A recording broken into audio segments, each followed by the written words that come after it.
effectivement, il y a eu une forte érosion de la biodiversité cultivée. Tout d'abord, au niveau spécifique, vous voyez, bon, ce sont juste quelques chiffres, hein. En un siècle, il y a eu disparition de 75% de la richesse spécifique des plantes cultivées. Il y a d'autres exemples. Aujourd'hui, 70 espèces de plantes cultivées couvrent 75% de la SAU mondiale. Donc ça fait vraiment très peu d'espèces pour couvrir toute cette surface cultivée au niveau mondial. 12 espèces de plantes cultivées représentent ou permettent d'assurer 80% de l'alimentation mondiale. Donc voilà, plus ça va, plus l'alimentation mondiale repose sur un nombre vraiment restreint d'espèces cultivées. Et vous voyez les 4 plus importantes, donc le riz, le blé, le maïs, la pomme de terre, eh bien, assurent 60% des apports énergétiques dans l'alimentation humaine. Donc effectivement, au fil des siècles, il y a eu une forte érosion de cette biodiversité et aujourd'hui, l'essentiel de notre alimentation repose au niveau mondial, je le répète, sur effectivement vraiment peu d'espèces. Et regardez un petit peu dans l'encadré, là, c'est peut-être un petit peu petit, je ne sais pas si tout le monde arrive à lire. En tout cas, je vous le lis. 1 hectare de forêt tropicale humide renferme plus de 100 espèces d'arbres.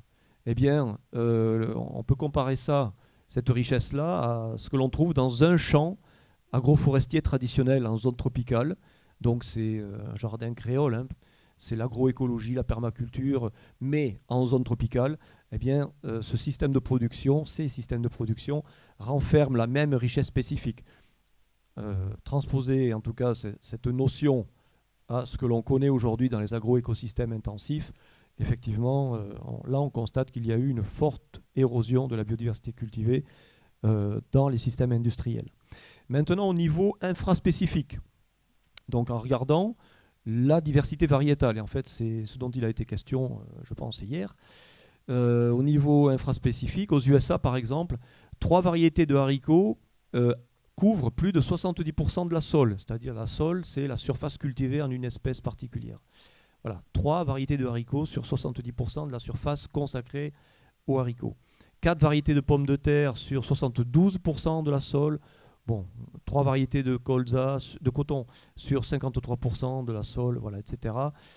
Et regardez à droite, lorsqu'on regarde la richesse en variétés de pommes de terre dans un village moyen dans les Andes, ben c'est plus de 50 variétés de pommes de terre qui sont cultivées en moyenne par les communautés villageoises, mais à l'échelle d'un village. Voilà, je vous laisse lire ce qui est en dessous. La crise du mildiou, la crise de la pomme de terre en Irlande en 1850, un petit peu plus de 1850, en fait, elle a été causée là aussi par une forte érosion de la biodiversité cultivée en pommes de terre.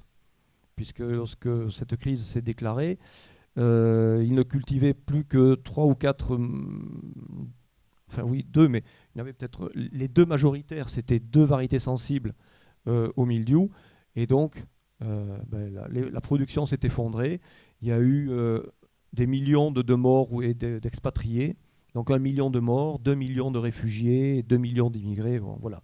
Tout cela parce que justement il y avait eu érosion de la biodiversité cultivée concernant les pommes de terre.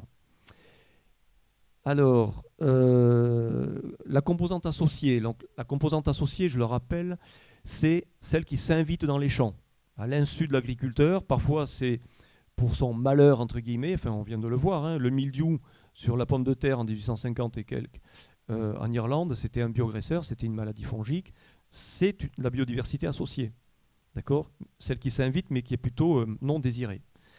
Et ensuite, nous, on vous parlera essentiellement de celle qui est désirée, c'est-à-dire les auxiliaires. Donc cette fraction ressources, en fait, elle est très très importante.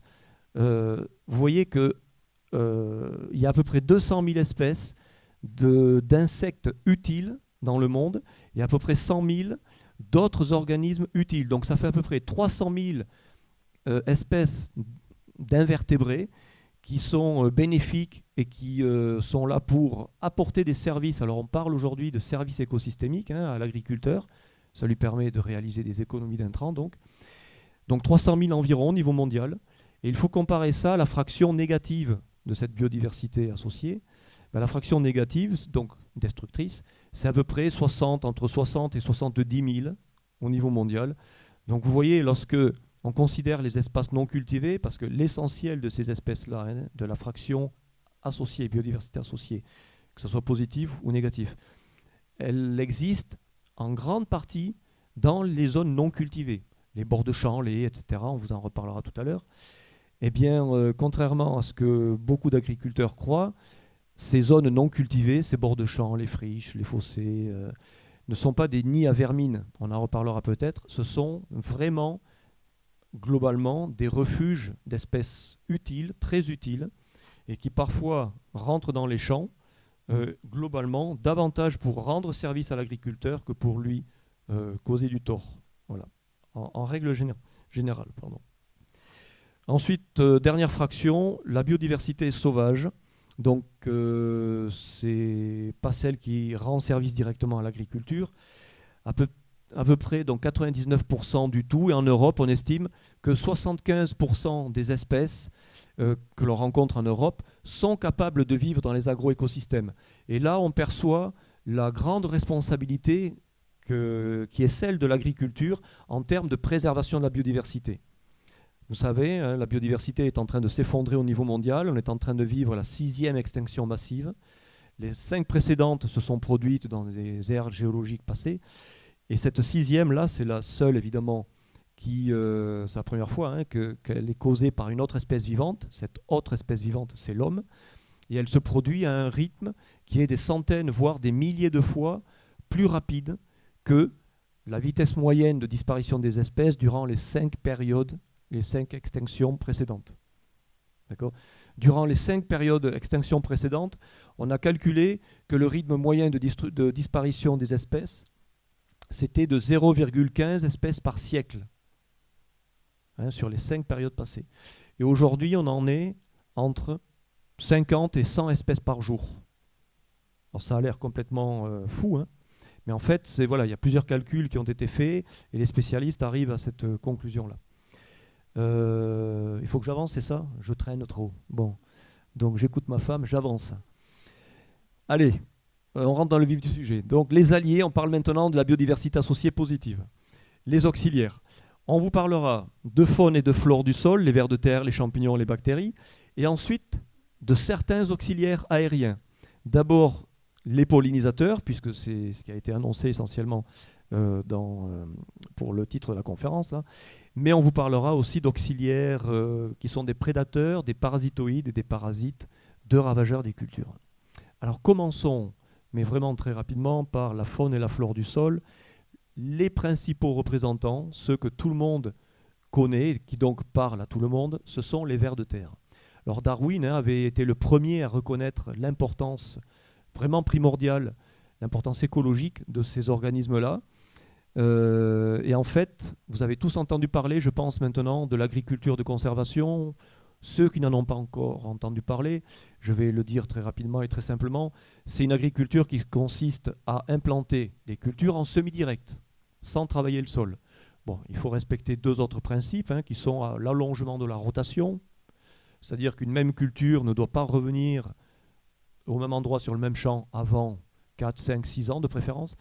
Et le dernier principe, le 3e, c'est un sol toujours couvert par des résidus organiques et des plantes maîtrisées, dont on maîtrise la croissance. Voilà les 3 principes de l'agriculture de conservation. Donc on ne travaille pas le sol. Et si on peut se permettre, parce que ça marche, hein, ça marche, c'est pas facile, mais on pourra en parler longtemps, mais c'est pas l'objet. Mais en tout cas, je voulais juste vous dire cela. Si ça marche, c'est grâce aux vers de terre. Donc c'est vraiment des organismes qui revêtent une importance écologique, mais phénoménale. Il y a 3 grandes catégories de vers de terre. Ceux qui vivent plus ou moins tout le temps dans les 3-4 premiers centimètres du sol et parfois à la surface, hein, sous la litière, ce sont les épigées. Ceux qui font l'ascenseur entre la surface du sol et les couches profondes du sol, ce sont les anéciques. Tout ça, vous voyez écrit. Et puis, il y en a qui vivent toujours dans les couches profondes, entre guillemets, c'est pas très profond, c'est entre 20 et 30-40 cm. Ils vivent toujours dans cet horizon-là, sans jamais aller à la surface, et ils vivent de la matière organique contenue dans les déjections de ceux qui font l'ascenseur, des anéciques. Voilà. Et ceux qui vivent dans le sol, tout le temps dans le sol, ce sont les endogés. Vous voyez les galeries, la photo au milieu, là, le croquis, c'est une photo issue d'une radio d'un bloc de sol, si vous voulez, par tomographie. Et vous voyez les galeries donc creusées par les vers de terre, et ça permet à la circulation de l'air, de l'eau, l'aération donc du sol, et les vers de terre descendent de la matière organique. Du coup, les autres vers de terre s'en nourrissent, mais derrière les vers de terre, il y a toute une chaîne alimentaire, une mésofaune, une microfaune et même une microflore, on va en reparler. Et ces organismes-là créent de la mésoporosité et de la microporosité, et ça c'est très très important. La microfaune du sol crée la microporosité, et je vais m'arrêter juste là après avoir dit que cette microporosité est très importante pour retenir l'eau dans le sol. Voilà. C'est ce qui constitue, ce qui permet de fabriquer, là, en tout cas en grande partie, est responsable de la réserve utile des sols. C'est cette microporosité fabriquée par la microfaune. Autre catégorie un petit peu emblématique, c'est les mycorhizes. Les mycorhizes, ce sont des champignons invisibles à l'œil nu qui tissent un réseau de filaments donc très très fins dans le sol et qui mettent en relation, si vous voulez, les compartiments hydriques et minéraux du sol avec les racines. Donc ces champignons sont branchés sur les racines. C'est presque toutes les plantes, mais pas toutes, qui peuvent avoir des mycorhizes. La plante donne des sucres aux champignons, et en échange, ces champignons apportent eau et éléments minéraux à la plante. Et en plus, ces mycorhizes permettent aux plantes de se défendre plus facilement contre les maladies, et même contre les ravageurs. Voilà. Donc c'est vraiment quelque chose qu'il faut essayer de favoriser dans les sols. Le problème, c'est qu'en agriculture conventionnelle, plus on travaille les sols, moins il y a de mycorhizes. Et plus on apporte de produits chimiques, engrais, produits phyto, moins il y a de mycorhizes aussi. D'où l'intérêt de l'agriculture de conservation, justement, qui travaille à la limite, quand c'est parfaitement bien réussi, on ne touche plus du tout le sol. Et on fait des économies d'engrais et de phyto. Ça serait un petit peu long d'expliquer tout ça, mais les systèmes les plus performants permettent de faire des économies d'engrais et de phyto, de maintenir les mêmes niveaux de production. Et ça marche. Ça marche pourquoi ? Parce que cette biodiversité fonctionnelle permet de mieux utiliser les ressources du sol, justement. J'avance, je suis sûr que tu dois trouver que je ne vais pas assez vite encore un coup. Bon, allez, voilà un tableau qui récapitule les différentes catégories de biodiversité que l'on trouve dans le sol. Donc vous voyez, on retrouve la microflore, la microfaune, la mésofaune, la macrofaune. Je vais juste insister là-dessus, enfin vous montrer qu'il y a donc je vais commencer par cela, les ingénieurs du sol, notamment les vers de terre, parce qu'ils modifient la structure du sol. Une autre catégorie, là c'est plutôt la mésofaune, qui fragmente la litière. Ensuite, on va passer directement aux décomposeurs, transformateurs, bactéries, champignons, algues, qui vont finir de décomposer toute cette matière organique. Et puis entre les deux, ici, vous avez les microrégulateurs qui limitent la quantité de bactéries, champignons, algues. Alors, on pourrait penser que ce n'est pas bénéfique, que c'est plutôt une catégorie nuisible. Et en fait, c'est très important qu'il y ait ces microrégulateurs. Sinon, il y aurait trop de bactéries dans les sols. Entre parenthèses, le labour favorise les bactéries, alors qu'il vaut mieux favoriser les champignons. Et on les favorise en touchant le moins possible le sol et en apportant de la matière organique. Et pourquoi faut-il le moins possible de bactéries ? Parce que les bactéries attaquent l'humus. Et donc le stock d'humus est minéralisé trop rapidement s'il y a beaucoup de bactéries. Parce que parmi l'ensemble des bactéries, il y a une catégorie qui est celle des bactéries minéralisatrices qui justement attaquent le stock d'humus. Voilà. Bon, je ne parle plus du sol. Peut-être qu'on en reparlera à l'occasion parce qu'il y aurait beaucoup de choses à dire sur l'importance du sol, justement. Et plus on étudie les systèmes en agriculture de conservation, plus on se rend compte qu'il y a des interactions très fortes entre ce nouveau fonctionnement du sol et une efficacité améliorée de nombreux auxiliaires, y compris de certains auxiliaires dont je vais vous parler maintenant. Donc il y a des interactions entre ce qui se passe dans le sol et ce que font les auxiliaires au niveau aérien. On se rend compte, on a mis ça en évidence au labo, qu'il y a une meilleure régulation de pucerons lorsqu'une plante pousse sur un sol non perturbé. C'est vraiment... et alors, il y a plein d'hypothèses pour expliquer ça, mais on essaie de travailler là-dessus maintenant. Alors, les principaux pollinisateurs, les principaux ennemis naturels. On commence par des pollinisateurs. Les principaux, évidemment, ce sont les abeilles. Les bourdons, ce sont des hyménoptères. Donc, vous connaissez l'abeille domestique, à droite, mais et les bourdons, mais il y a également des abeilles sauvages. Alors, des chiffres un petit peu importants qu'il faut effectivement euh, développer. Plus des 2/3 des espèces cultivées au niveau mondial voient leur rendement amélioré lorsque la pollinisation de leurs fleurs est de bonne qualité. Alors ça, c'est vraiment important. Ça veut dire que pour plus des 2/3 des espèces cultivées dans le monde, il faut vraiment essayer qu'elles soient pollinisées au mieux pour que l'on ait le maximum de leur potentiel de rendement qui s'exprime. Et d'ailleurs, il a été montré il y a un peu plus d'1 an qu'au niveau mondial, il y a un déficit de production des cultures entomophiles, c'est-à-dire des cultures qui ont des fleurs, qui nécessitent la visite d'insectes. Il y a un déficit de production à cause d'un déficit de pollinisateurs de l'ordre de 20%. Ça veut dire que si, par un claquement de doigts, du jour au lendemain, on arrivait dans toutes ces zones, dans le monde entier, à augmenter la diversité, l'abondance des pollinisateurs, sans rien changer par ailleurs, en termes d'engrais, de variété, d'irrigation, protection phyto, etc., sans rien changer d'autre, rien qu'en augmentant la densité et la diversité des pollinisateurs, la production augmenterait de 20%. Voilà.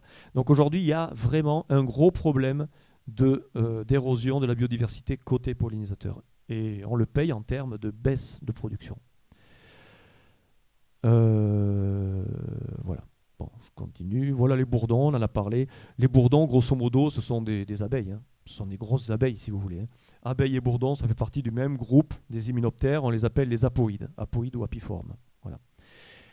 Après les hyménoptères apoïdes, apiformes, le principal groupe pollinisateur, c'est celui-là. C'est la famille des diptères syrphidés. Je suis sûr que vous avez tous vu déjà des syrphes. C'est ce qu'on appelle les fausses guêpes. Alors voilà l'allure que ça a, hein. C'est souvent noir avec des taches ou des bandes jaunes ou blanches. Ça fait du surplace sur les fleurs et ça se déplace d'un coup. Ça se pose et puis ça repart très vite. Voilà, les principaux pollinisateurs après les abeilles et les bourdons, ce sont les diptères syrphidés. On va en reparler parce que les larves de certaines espèces, notamment celles que vous avez en haut à droite sur le coquelicot, dans le coquelicot, et celles que vous avez en bas à gauche, ce sont des espèces dont les larves sont aphidiphages. Alors c'est un terme un peu bizarre, mais ça veut dire prédatrices de pucerons. Leurs larves mangent des pucerons, donc ce sont des auxiliaires à double titre. Les adultes sont pollinisateurs, les larves mangent les pucerons. Autre diptère, les taquinaires. Alors on dirait de vulgaires mouches. Eh bien, ce sont des auxiliaires parce que certaines taquinaires sont parasitoïdes. Mais en tout cas, toutes les taquinaires sont, et d'autres diptères, hein, des pollinisateurs. Mais on en reparlera tout à l'heure. Certaines espèces donc de taquinaires vous aident. Si parmi vous il y a des agriculteurs qui cultivent du maïs, vous avez très certainement des pyrales, des sésamies dans vos maïs. Eh bien, il y a des larves de taquinaires, on les verra tout à l'heure, qui détruisent les larves de pyrales. Autres pollinisateurs, les lépidoptères. Ça, c'est un petit peu dans l'ordre. Hein. Après les diptères que l'on vient de voir, on trouve des papillons et des coléoptères, certains coléoptères, pas tous évidemment, qui participent à la pollinisation des cultures. Voilà pour les pollinisateurs. Alors maintenant, on passe aux ennemis naturels des ravageurs des cultures et à la catégorie des prédateurs. Il y a 3 catégories parmi les ennemis des ravageurs. Il y a les prédateurs. Alors ce matin, il était question du loup, prédateurs aussi, mais là ce sont des prédateurs beaucoup moins ennuyeux et au contraire qui facilitent le travail de l'agriculteur. Hein. Des prédateurs parce qu'ils vont, les larves, et même les adultes, mais c'est plus rare, vont manger plusieurs proies. Chaque individu va manger plusieurs proies. Là, vous avez le prédateur le plus connu, c'est la coccinelle, au sens large. Il y a de nombreuses espèces de coccinelles. Pour la petite histoire, toutes ne sont pas prédatrices. D'abord, parmi les prédatrices, toutes ne mangent pas des pucerons. Certaines se sont spécialisées dans la prédation de cochenilles, d'autres d'acariens, d'autres de thrips. Bon. Et puis, il y a des coccinelles qui mangent des champignons, des rouilles notamment, ou de l'oïdium, qui sont des champignons qui attaquent les plantes. Mais ceci dit, elles ne sont pas assez nombreuses et elles n'en mangent pas assez pour qu'on puisse dire qu'elles aident les plantes qu'elle les protège contre les maladies. Ça, il faut l'oublier, hein. Il se trouve qu'elles mangent des champignons, mais voilà, c'est tout. Ça n'en fait pas des auxiliaires. Et il y a des coccinelles qui mangent des végétaux. Alors ça, c'est moins connu, mais il y a une sous-famille, les épilacninées, qui sont phytophages. Mais elles ne sont pas très répandues, donc voilà, vous pouvez retenir que généralement les coccinelles sont auxiliaires. Un autre groupe d'auxiliaires, justement, on retrouve les cirfes. Tout à l'heure, je vous disais que les cirfes, ils étaient auxiliaires à double titre. Bien voilà les espèces, enfin quelques espèces, il y en a bien d'autres, dont les larves mangent des pucerons. Bon, je pourrais détailler un petit peu, mais je sens que je n'ai pas le temps. Les avantages des coccinelles et leurs inconvénients, la même chose pour les cirfes, avantages et inconvénients, enfin lesquels sont meilleurs. Quels sont les meilleurs? Y a-t-il un groupe meilleur que l'autre? En fait, non, ça dépend des contextes. Il vaut mieux avoir le maximum de coccinelles, le maximum de cirfes, évidemment. Une autre catégorie, un autre groupe beaucoup moins connu, ce sont les chrysopes. On appelle ça aussi les mouches aux yeux d'or. Voilà. Bon, c'est peut-être moins, effectivement, peut-être que c'est un insecte que vous n'avez pas vu, mais qui est relativement répandu. On le trouve plutôt au crépuscule. Les adultes que vous avez en haut à droite passent l'hiver dans les maisons, les granges et cherchent à s'abriter là, à partir de maintenant. Les carabes. Les carabes, très souvent, les gens les appellent les scarabées. Alors, ce n'est pas tout à fait la même chose, hein. Le vrai nom de ces bestioles-là, ce sont les carabes. Les larves et les adultes sont auxiliaires. Au milieu, en haut, vous voyez une larve de carabe qui s'attaque à une autre larve qui est un petit peu beige-jaune. Cette autre larve, c'est une larve de taupin. Donc s'il y a des agriculteurs parmi vous, c'est un nom qui doit vous parler parce que c'est un ravageur vraiment important en culture de maïs, notamment de pommes de terre aussi, et autres, hein, tournesol, etc. Mais là, vous voyez une larve de carabe qui attaque une larve de taupin. Grosso modo, plus l'espèce de carabe est grosse, plus elle va être auxiliaire de ravageurs importants, notamment de type larve de carabe, mais larve de taupin, je veux dire, mais aussi de limaces et d'escargots. Voilà. Les staphylins, ce sont des coléoptères aussi, comme les carabes, des coléoptères. Un petit peu particuliers, les élytres sont très courtes, donc on voit l'abdomen qui sort derrière les élytres. Bon, je vais juste dire que l'espèce la plus répandue, vous l'avez en bas à droite, Ocypus c'est un prédateur très efficace contre les œufs et les larves de limaces, plus ou moins spécialisé comme les gros carabes, contre les œufs et les larves de limaces. Je reviens un tout petit peu aux carabes. Il ne faut pas s'imaginer que tous les carabes sont auxiliaires. Il y a des carabes ravageurs des cultures, parce que les larves sont phytophages, les adultes aussi sont phytophages, plutôt granivores, mais les dégâts sont réalisés par les larves. Et j'ai déjà vu des parcelles de blé détruites à 80-90%, mangées durant l'hiver par des larves de carabes. Donc voilà, souvent on dit les carabes auxiliaires, etc. Pas forcément. C'est notamment le zabre, si ça dit quelque chose à certains agriculteurs. Le zabre, c'est un carabe ravageur des cultures. On continue, il y a des cécidomies qui sont des toutes petites, pas des mouches, mais des moustiques, des sortes de tout petits moustiques. Vous avez en haut à droite. Et en dessous, vous avez la larve de cécidomie, prédatrice de pucerons. À droite, à gauche pour vous, pardon, vous avez les punaises. Les punaises qui sont, bon, la plupart sont prédatrices, mais il y a également des punaises phytophages. Les perce-oreilles, les thrips, je n'ai pas le temps d'expliquer ce que c'est tout ça. Les cantharides, ce sont des coléoptères. Bon, si ça parle à certains, je suis persuadé qu'on sous-estime le rôle des cantharides dans la lutte contre plusieurs ravageurs des cultures, et y compris contre les limaces. Je pense que les larves de cantharides sont des prédatrices de limaces. Les araignées, c'est-à-dire les arachnides. Enfin, les arachnides, c'est les araignées plus les acariens. Donc les araignées, chacun voit ce que c'est. Les acariens, peut-être un petit peu moins. Vous avez tous entendu parler des allergies aux acariens. Bon, il y a des acariens également dans les champs, hors des champs. Certains sont auxiliaires des cultures, rendent service. Pourquoi? Parce qu'ils vont manger d'autres acariens qui sont, eux, ravageurs des cultures. Voilà, donc il y a des acariens ravageurs des cultures, notamment en vigne, mais il y a d'autres acariens qui les mangent. Et il faut savoir les protéger pour favoriser leur action dans les parcelles cultivées. Et puis des animaux que vous connaissez tous, hein, les oiseaux. Là, on sous-estime aussi largement l'importance des oiseaux en agriculture, notamment des rapaces. Enfin, ça commence à être reconnu de plus en plus, mais leur action est vraiment importante. Des rapaces nocturnes, diurnes, il faut favoriser leur présence en installant des nichoirs, notamment parce que une règle relativement générale, c'est que ces gros animaux-là, enfin ces prédateurs, ces oiseaux prédateurs, manquent de sites de nidification.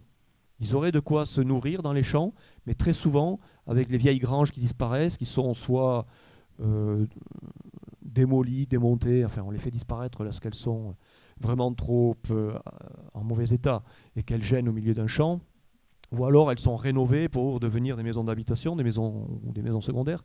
Bref, elles ne peuvent plus servir de gîte pour ces oiseaux, et c'est bien dommage parce que justement ces rapaces-là manquent de plus en plus de sites de nidification pour en nicher, quoi.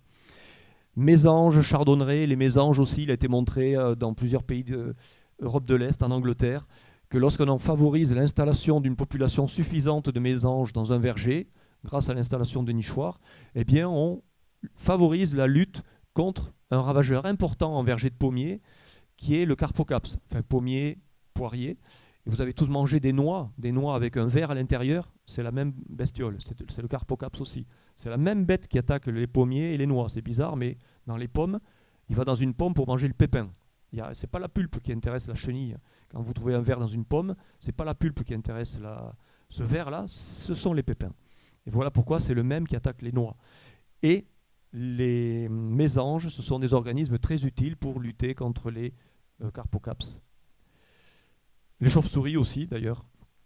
Il y a un centre technique là dans le sud-est où ils ont travaillé sur l'importance des chauves-souris. Ils ont réussi à augmenter la population de chauves-souris en installant des nichoirs et effectivement ça participe à la protection naturelle des vergers. Bon, et d'autres vertébrés que vous reconnaissez, musaraigne, taupe qui est un auxiliaire aussi.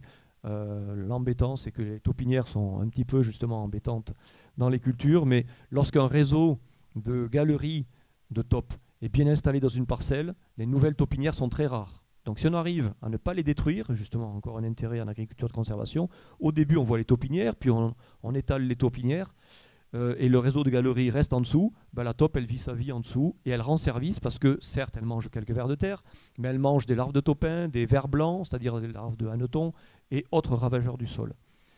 Le hérisson qui mange également des limaces, le renard qui mange des campagnols, comme les rapaces nocturnes et diurnes, c'est un prédateur très très important des campagnols, l'hermine, la belette, etc. Autres auxiliaires, peut-être que là ça vous étonne, mais certaines limaces sont auxiliaires. Ces limaces-là, alors on les voit très très rarement, surtout celles que vous avez à droite, c'est la testacelle blanche, c'est une limace qui ne vit que dans le sol. On ne la voit jamais à la surface du sol.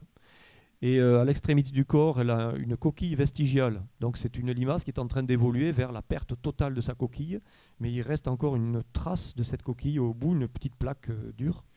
Et cette limace est prédatrice de petits vers de terre, mais également d'autres invertébrés du sol, et notamment de larves de limaces.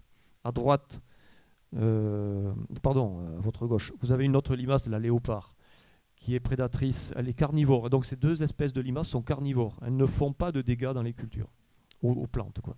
Et en dessous, les batraciens, les serpents, qui sont des prédateurs, pour les serpents, de campagnols, notamment de nids, de petits campagnols dans les nids. Des champignons auxiliaires. Alors là, vous voyez, c'est peut-être pas évident de s'en rendre compte, un nématode qui a été pris au piège dans un collet. Dans un collet, les deux boules, là, c'était une boucle, c'était un collet, le nématode est passé dedans. Du coup, le collet s'est refermé. Il s'est refermé parce qu'il a gonflé en 2-3 endroits. Il a gonflé, là on en voit 2. Donc le nématode est coincé. Et petit à petit, le champignon digère le nématode. Donc voilà, les nématodes, ce sont des petits vers qui sont certains de grande taille, mais la plupart de petite taille. Et beaucoup sont parasites des plantes cultivées. Et en fait, plus on favorise l'activité biologique d'un sol, et notamment la présence d'autres nématodes que des nématodes phytophages, eh bien, moins il y a de nématodes phytophages. Donc, globalement, plus on favorise la biodiversité d'un sol, moins il y a de problèmes avec les nématodes phytophages. Certains nématodes mangent les nématodes aussi. Des micro-hyménoptères qui sont des parasitoïdes. On fait une petite différence entre prédateurs et parasitoïdes. Les prédateurs mangent plusieurs proies. Le parasitoïde, la femelle parasitoïde va pondre un œuf à l'intérieur ou sur un autre insecte, et la larve qui va en sortir va manger cet insecte. Donc un œuf donne une larve, il y a des exceptions, et la larve meurt. Il y a des parasitoïdes, de larves diverses, de plusieurs ravageurs en agriculture. Je ne vais pas les détailler, mais les pucerons, vous le voyez en haut à droite, les pucerons ont des ennemis naturels, parasitoïdes. En haut à gauche, vous voyez une petite bête dont vous avez peut-être entendu parler, c'est un trichogramme. Donc on voit une femelle qui est en train de pondre, qui va s'apprêter à pondre sur un œuf, le petit rond un petit peu blanchâtre là, c'est un œuf de pyrale du maïs. Cette petite guêpe va pondre dans l'œuf de pyrale du maïs et l'œuf de pyrale ne donnera pas une pyrale, donnera une nouvelle guêpe. Voilà. En bas, vous avez des petites guêpes qui parasitent une larve de méligette ou une larve de charançon de la tige, du colza par exemple, etc. Des taquinaires parasitoïdes, je vous en parlais tout à l'heure, ces mouches sont pollinisatrices, mais certaines espèces sont aussi parasitoïdes. Là, vous voyez sur la chenille noire, un œuf vient d'être déposé, ça va donner une larve, la larve va manger cette chenille. La pyrrhide du chou, la pyrrhide du chou, elle peut être en partie régulée comme ça. La pyrale du maïs aussi. Vous voyez, donc c'est plein d'exemples qui vous prouvent qu'en favorisant la biodiversité, plus on favorise la biodiversité, ces insectes auxiliaires, moins, ça c'est aujourd'hui c'est largement démontré, je pourrais vous montrer des tas de publics qui justement le démontrent, hein, moins on a de problèmes de ravageurs. On arrive aux parasites, donc des organismes, là ce sont des champignons qui parasitent des ravageurs, vous reconnaissez peut-être à droite le doryphore, un doryphore mort, et le blanc là, c'est le champignon qu'il avait à l'intérieur. Une fois qu'il a fini de manger tout ce qui était à l'intérieur, il ressort et il sporule. Il sporule, donc il fait plein de petites spores, des graines entre guillemets. C'est ce que vous voyez sur la photo de gauche, hein, un puceron qui s'est collé sur une vitre. Et tous les petits points blancs que vous voyez autour, c'est le champignon qui est sorti et qui a sporulé pour donner des spores que le vent emporte pour contaminer d'autres insectes. Voilà, on en trouve dans le sol, en bas à droite, à gauche, pardon. Vous avez des larves de taupin à nouveau, et ces anneaux blancs, ben, c'est le champignon qui sort pour sporuler. Des nématodes parasitoïdes de plusieurs insectes. Au milieu, vous avez l'adulte de taupin. Et en bas, vous avez, à votre gauche, vous avez des nématodes à nouveau, des espèces spécialisées dans le parasitisme de limaces. Voilà. Cette espèce de nématode est commercialisée, mais dans un champ vivant, elle existe naturellement. Et lorsqu'elle rentre dans une limace, la limace ne meurt pas de suite, mais dès qu'elle est parasitée, dès que la limace est parasitée, elle cesse de s'alimenter. Donc en fait, l'effet protection des cultures est immédiat à partir du moment où la limace est contaminée par un nématode de ce type-là. Voilà. Donc nous avons vu tous ces organismes vraiment utiles. J'ai commencé à vous le dire tout à l'heure, mais je le répète, la situation est préoccupante de par l'intensification de l'agriculture. Les champs sont de plus en plus grands. Donc avec disparition, cela s'accompagne d'une disparition des milieux semi-naturels, des haies, des fossés, des friches, des prairies naturelles également. Ce n'est pas trop le cas au Pays Basque, hein. Mais dans les zones de grande culture, ces milieux semi-naturels, je peux vous assurer qu'ils sont de plus en plus, je ne veux pas dire rares, mais en tout cas de moins en moins répandus. Donc globalement, tous ces insectes auxiliaires que l'on vient de voir, ils sont de moins en moins présents dans les cultures. Donc les cultures sont de moins en moins bien pollinisées, je vous en parlais tout à l'heure, et de moins en moins bien protégées de façon naturelle contre les ravageurs. Du coup, les cultures, et ça c'est démontré, deviennent de plus en plus dépendantes des insecticides. Pourquoi aujourd'hui on parle des néonicotinoïdes? Alors on parle beaucoup du glyphosate. Je ferme la parenthèse, enfin, je ne vais pas en parler davantage. Ça serait intéressant de le faire, mais ce n'est pas l'objet. Mais on parle de plus en plus de l'impossibilité de se passer des néonicotinoïdes qui sont essentiellement utilisés en enrobage de semences. Et c'est un insecticide qui va rentrer dans la plante en train de germer et qui pendant 3, 4, 5 semaines va se balader dans la plante et pendant tout ce temps-là va protéger la plante contre les larves de taupin, etc., etc. Eh bien, il a été montré que dans plus de 95% des cas, ou 95% des cas, ces néonicotinoïdes sont inutiles.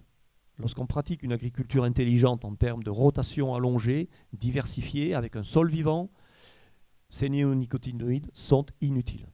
Donc on les répand, parce que ça diffuse dans le sol et ensuite dans l'eau. Eh bien, inutilement. Mais plus, par l'intensification de l'agriculture, on fait disparaître cette biodiversité utile, plus effectivement on rend ces insecticides indispensables. Voilà, c'est ça qui est triste, quoi.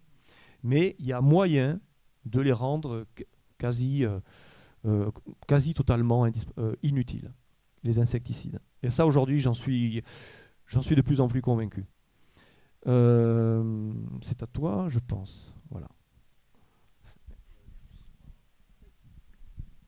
Ouais, un point technique. En fait, il était prévu que vous ayez 40 minutes à deux. On a largement dépassé ce temps. Donc, on va, si la salle est d'accord, laisser plus de temps aux propos des intervenants. Mais ça se fera de fait au détriment des échanges. Est-ce que ça vous convient? D'accord. Donc, on poursuit. Je vous demande d'être concise. Non, mais allez-y, hein. Et après qu'on ait aussi le temps d'échanger avec Nicole et puis quand même de garder un petit temps de discussion avec la salle.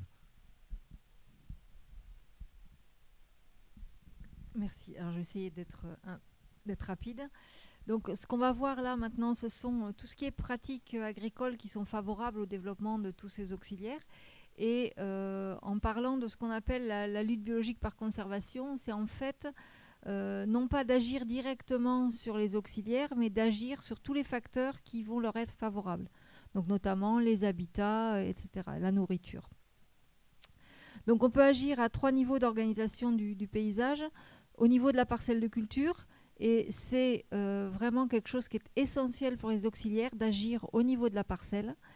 On peut agir au niveau de l'exploitation agricole et on peut agir éventuellement plus largement au niveau d'une petite région agricole. Ce qu'il faut bien voir, et Jean-Pierre vous l'a dit tout à l'heure, c'est que c'est très important, ce qu'on appelle les micro-paysages ou micro-habitats, c'est très important pour les insectes auxiliaires. Ces micro-paysages ou micro-habitats, ils sont essentiels pour les insectes pour différentes phases de leur cycle biologique. Et c'est tout ce qu'on appelle les friches, les haies, les lisières, les bandes enherbées, les bords de champs, les talus, les fossés, etc. Tout ce que certains appellent les nids à vermine. Il est vital pour 90% des auxiliaires, et quand je dis auxiliaires, je ne parle pas seulement protection des cultures, mais aussi pollinisation. C'est vital d'atteindre ces micro-habitats pour une partie de leur cycle. Et pour les ravageurs, ce n'est vrai que dans 50% des cas. Donc ça veut dire que quand on enlève tous ces habitats semi-naturels qui sont à proximité des parcelles agricoles, en fait, qui est-ce qu'on va favoriser? Eh bien, on va favoriser les ravageurs parce qu'eux, ils peuvent très bien s'en passer, ils peuvent rester dans les parcelles agricoles, même s'il n'y a aucun élément semi-naturel. Et quand on fait des mesures, quand on va piéger des insectes, des arthropodes dans ces milieux semi-naturels, que ce soit des milieux semi-naturels herbeux ou tous les autres, qu'est-ce qu'on voit? On voit qu'on a beaucoup d'organismes qu'on va qualifier de neutres parce qu'ils n'ont pas de lien direct avec la production agricole. Et on va trouver aussi des auxiliaires, pas mal d'auxiliaires, et on trouvera les neutres et les auxiliaires en beaucoup plus grand nombre que les ravageurs. Donc on a toujours intérêt à garder ces milieux semi-naturels dans les parcelles ou à proximité des parcelles. Dans les paysages diversifiés, les auxiliaires vont détruire chaque année plus de ravageurs que ne le font les insecticides. Et quand on regarde, c'est des études qui ont été faites au niveau mondial, la régulation des ravageurs, elle est assurée au niveau mondial à 50% par les auxiliaires, à 40% par la génétique, donc les plantes qui vont résister à ces ravageurs, et à 10% par les insecticides. Donc on a vraiment tout intérêt à favoriser tous ces auxiliaires. Alors, ce qu'on vous disait tout à l'heure, c'est qu'il y a un déclin de ces auxiliaires, et il y a quelques solutions pour éviter ce déclin. Et une partie de ces solutions, c'est de maintenir ces habitats semi-naturels et la diversité aussi à l'intérieur des parcelles. Diversité en termes de culture, de plantes, etc. Il y a des solutions pour augmenter les régulations. Alors, je ne vais pas vous détailler la diapo, mais on va pouvoir agir sur la diversité et la quantité des ressources alimentaires dans les champs, dans les haies, etc. On va pouvoir agir sur les sites d'alimentation, de reproduction, d'hivernation, d'estivation ou les sites refuges qui vont être très importants pour les pollinisateurs et tous ceux qui protègent les cultures. Et on peut agir aussi au niveau des pratiques agricoles. Il faut savoir que les insecticides et les fongicides vont avoir des effets directs létaux sur les auxiliaires des cultures. Lorsque vous faites un insecticide sur une parcelle agricole et que vous avez des pollinisateurs qui sont en train de se balader à l'intérieur, eh bien, il y a beaucoup d'insecticides qui vont avoir un impact sur ces pollinisateurs, mais aussi sur tous les auxiliaires de protection, prédateurs, parasitoïdes, etc., qui sont là, présents dans la parcelle et qui vont être aussi touchés par l'insecticide. Donc ça, c'est des effets directs. Mais par exemple, les herbicides ont des effets indirects. Lorsque vous faites disparaître notamment toutes les plantes à fleurs d'une parcelle, autre que la plante cultivée, vous faites disparaître aussi une ressource alimentaire pour les auxiliaires, que ce soit les pollinisateurs ou les autres. Donc c'est important de voir que les pratiques agricoles ont un effet direct ou indirect sur ces auxiliaires. Ça va avoir un impact aussi sur les endroits, sur les sites d'hivernation, sur les zones refuges, sur la nidification. Il faut savoir par exemple que certaines abeilles nichent dans le sol. Et donc, quand on travaille le sol, eh bien, en hiver, on va détruire ces zones de nidification. On va les détruire, si on fait un labour d'automne, on va les détruire à l'automne. Donc ça veut dire que toutes les pratiques agricoles peuvent avoir un effet qu'on ne voit pas forcément, mais qui est réel sur tous les auxiliaires. Alors ensuite, on va parler aménagement rapidement. Les haies sont des éléments qui sont très importants, de même que les lisières forestières sont des éléments très importants parce que ça va être des zones de refuge pour l'été, pour l'hiver, pour lorsqu'il y a un traitement à l'intérieur de la parcelle, mais aussi des zones de nourrissage pour les adultes, par exemple, qui vont se nourrir des fleurs qui poussent au pied de la haie ou dans la haie, mais aussi parce que les haies sont capables d'abriter, par exemple, des pucerons qui ne sont pas présents dans la culture, qui restent sur la haie, mais qui vont servir pour nourrir un certain nombre d'auxiliaires et éventuellement faire des nurseries à auxiliaires de façon à ce que les auxiliaires ensuite puissent aller dans la culture. Les bandes enherbées, les bandes fleuries, c'est les bandes qui sont à proximité directe des parcelles agricoles, sont des bandes qui sont très importantes, alors qu'elles soient semées ou qu'elles soient spontanées. Alors c'est tout ce qui est bande herbeuse, bande florale, etc. Ce qu'il faut voir, c'est que c'est très important de laisser fleurir ces bandes-là, parce que là encore, ce sont des zones où vous allez avoir des refuges, où vous allez avoir de la nourriture pour les auxiliaires. Quand il n'y a rien à manger dans les parcelles agricoles, eh bien, il peut y avoir à manger dans ces bandes enherbées ou dans ces bandes fleuries. Donc ça, c'est quelque chose de très important. Et lorsqu'on sème quelque chose, notamment pour les bandes fleuries, ça, c'est une étude qui a montré quelque chose de très intéressant. C'est que quand on parle bandes fleuries, en général, on pense à des bandes fleuries semées. Et la plupart du temps, ce qu'on voit, ce sont des bandes fleuries horticoles, donc avec des cosmos, des escholzia, etc., des soucis. Et lorsqu'on fait des comptages d'insectes sur ces bandes-là, on voit que ici, lorsque vous avez des bandes horticoles et vous avez un nombre d'insectes qui est relativement réduit, ici dans cette étude, vous aviez environ une cinquantaine d'individus, alors que dans la bande juste à côté, qui était une bande qui est faite de plantes sauvages, spontanées, vous avez plus de 500 individus. Donc vous multipliez le nombre d'individus par 10. Et quand on regarde le nombre d'espèces, eh bien, on passe de une dizaine d'espèces à environ une trentaine d'espèces. Donc on voit que il ne faut pas forcément vouloir faire des choses spectaculaires, que la végétation spontanée, que la végétation locale est tout à fait adaptée aux auxiliaires locaux et qu'il faut juste favoriser cette végétation dans les haies, dans les bandes enherbées, etc., dans les parcelles pour qu'on ait un intérêt pour les auxiliaires. Alors, au sein des parcelles, pour augmenter la survenue des auxiliaires, on peut utiliser tout un tas de techniques. C'est par exemple l'utilisation de bandes de culture piège. Donc ici, vous avez deux exemples en horticulture où on va mettre des aubergines dans des cultures de roses pour que les alérodes se mettent sur les aubergines et qu'on n'ait pas besoin de traiter les rosiers, ou en dessous, vous avez du colza dans lequel on a semé un colza précoce pour attirer les ravageurs, et ça va servir de piège.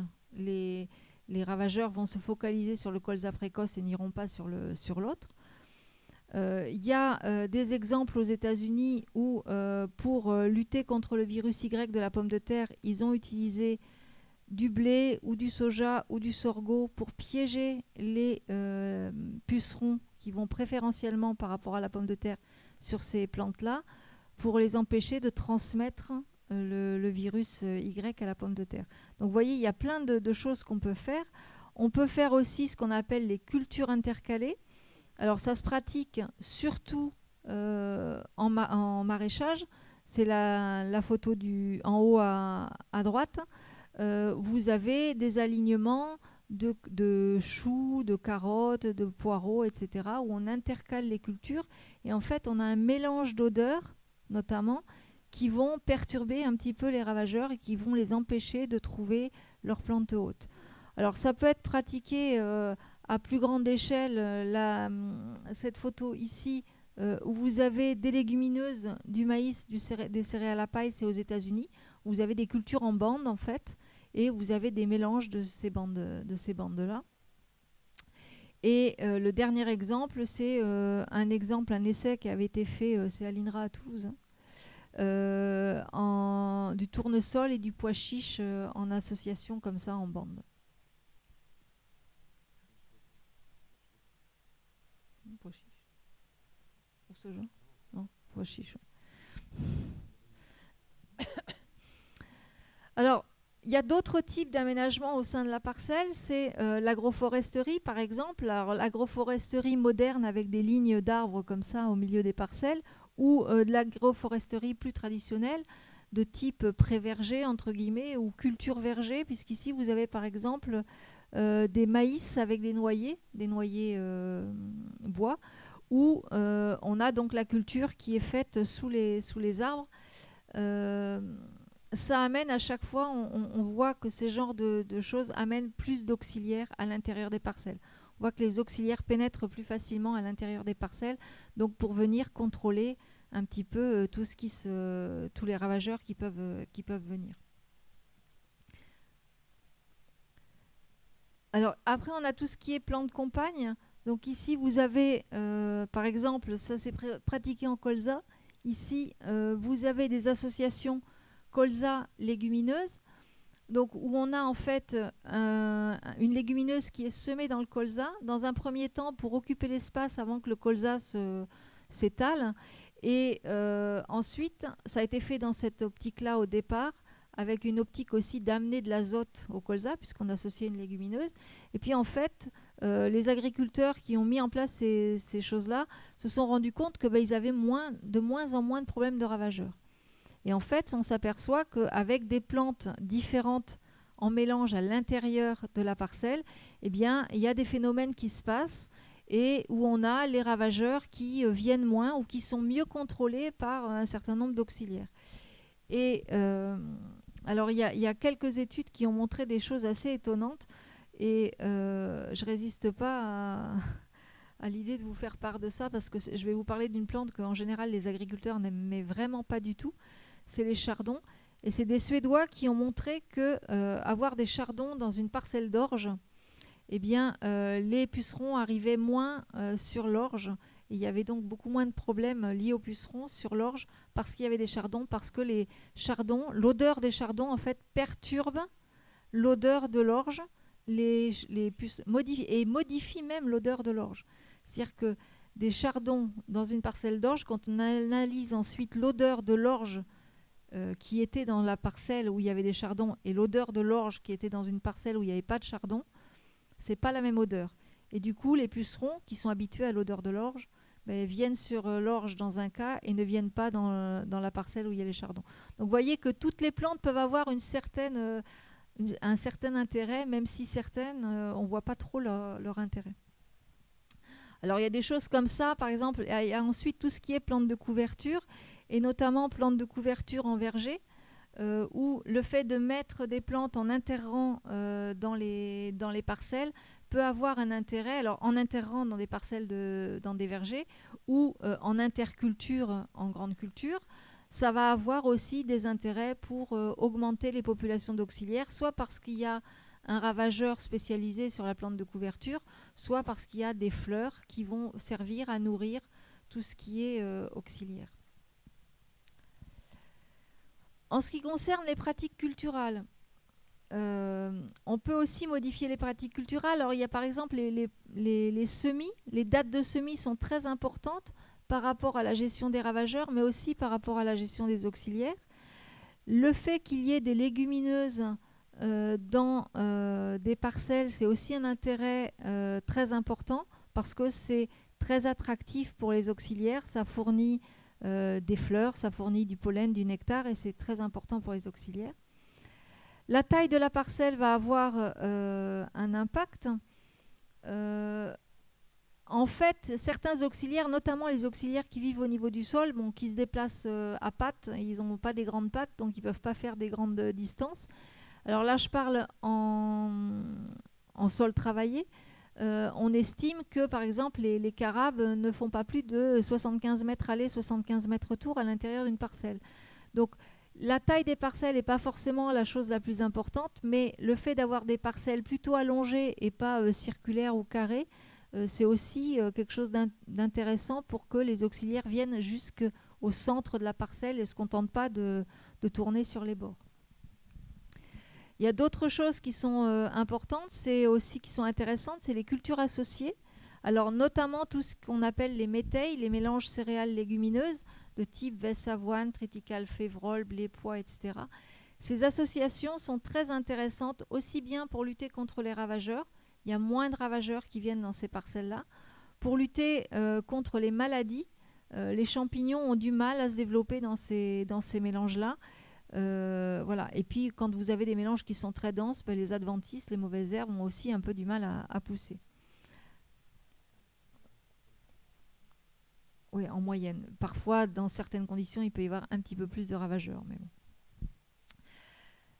Les variétés associées, c'est aussi un moyen de limiter l'impact de tout ce qui est maladies et ravageurs. C'est les associations variétales qui sont assez pratiquées maintenant avec les céréales, qui permettent notamment de limiter l'impact des maladies.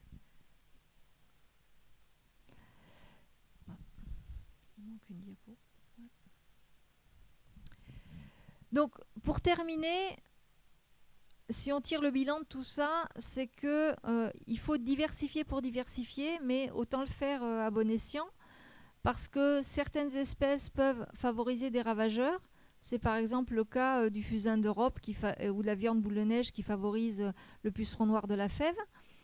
Ils peuvent favoriser des maladies. Le cas des rosacées qui sont réservoirs de feux bactériens, qu'il vaut mieux éviter en bordure de vergers de poiriers, par exemple. Il faut préférer la flore autochtone, notamment celle qui va héberger des phytophages qui sont spécifiques, qui ne viennent pas dans les cultures, mais qui restent dans la haie, dans la bande enherbée. C'est le cas du noisetier, par exemple, qui a un puceron qui ne vit que sur le noisetier, ou du sureau noir, qui lui aussi a un puceron qui ne vit que sur le sureau. De toute façon, il faut essayer, quand on fait des aménagements, quand on veut semer des fleurs ou des choses comme ça, il faut essayer, il ne faut pas avoir peur. Ça ne marche pas toujours, parfois c'est un peu long à venir, hein, ça prend du temps. Mais malgré tout, il faut parler aussi bien de ses échecs que de ses réussites. En général, on n'a pas trop de mal avec les réussites. On a plus de mal avec les échecs, mais parler de ces échecs, ça permet aussi de faire avancer les choses, d'éviter que le voisin fasse le même, ou de comprendre, de se dire finalement, j'ai peut-être pas attendu assez longtemps et il faut que j'attende encore 1 an ou 2 ou 3 pour avoir quelque chose qui soit efficace. Pour terminer, l'important, c'est pas seulement de multiplier des aménagements, mais de constituer des réseaux, surtout lorsqu'on a des parcelles qui ne sont pas attractives parce que la conduite est intensive. Quand on a des parcelles qui sont en agriculture de conservation des sols, par exemple, où on a des sols qui sont toujours couverts, où il y a toujours soit un mulch, soit une culture, soit des couverts végétaux, là, les parcelles restent attractives pour les auxiliaires. Mais quand on a des sols labourés ou des sols qui sont très désherbé, où il n'y a pas une plante qui pousse entre les pieds de la culture. C'est beaucoup moins attractif pour les auxiliaires, donc il faut vraiment bien aménager le tour de la parcelle pour attirer les auxiliaires. Voilà. Je te laisse. Bon, rapidement, le cas de Jacques Icter, un agriculteur dans l'Aisne, il y a une vingtaine d'années, 25 ans, il faisait le constat qu'il n'y avait quasiment plus de gibier, plus de biodiversité dans ses parcelles, alors que petit, il voyait beaucoup de cailles, de perdreaux, de faisans, etc. Et du coup, il a contacté l'ONC, qui lui a dit, ben voilà, l'ONC venait de sortir un petit livret à l'attention des agriculteurs qui désireux de vouloir faire revenir le gibier. Il a tout suivi, il a suivi toutes les préconisations à la lettre, et voilà la différence entre la situation d'avant et d'après. Donc, il ne voulait pas revenir à des petites parcelles. Il avait des parcelles en moyenne de 50, 60, 70 hectares. Il n'est pas revenu à des parcelles de 1 ou 2 hectares. Aujourd'hui, ces parcelles font en moyenne 15 hectares, mais elles sont longues, comme vous le voyez, et elles font 148 mètres de large, parce que c'est un multiple de son pulvé, il n'est pas en bio. Alternance de cultures d'hiver, cultures d'été, c'est les couleurs jaune, vert. Et entre chacune de ces parcelles, il a mis une bande enherbée, une bande semée de graminées, de 6 mètres de large. Et sur cette bande d'herbe, il a mis des tronçons de buissons ou de haies. D'accord ? Et la biodiversité, tout ça, ça a favorisé l'arrivée des insectes qui se sont multipliés dans ces bandes herbeuses, dans ces buissons, etc. Du coup, le gibier est revenu. Et ce qu'il n'avait pas prévu, donc ça y est, le but était atteint, on peut dire. Et ce qu'il n'avait pas prévu, c'était que ces problèmes d'auxiliaires allaient disparaître. Enfin, de ravageurs, lapsus, pardon. Ces problèmes de ravageurs, notamment de limaces. Aujourd'hui, il ne met plus un granulé d'anti-limaces et il traite contre les pucerons une année sur 4, une année sur 5, à peu près. Il a entre 310 et 320 hectares. Et on a calculé, parce qu'on l'a rencontré, on a calculé ensemble que les économies que ces aménagements lui font faire, en non-achat de granulés anti-limaces, non-achat d'anti-pucerons, représentent une économie de 15 000 € par an. Voilà. Et ça ne lui a consommé que 3% de sa SAU. Et pour la petite histoire, il est chasseur, c'est pour ça qu'il voulait voir aussi le gibier revenir.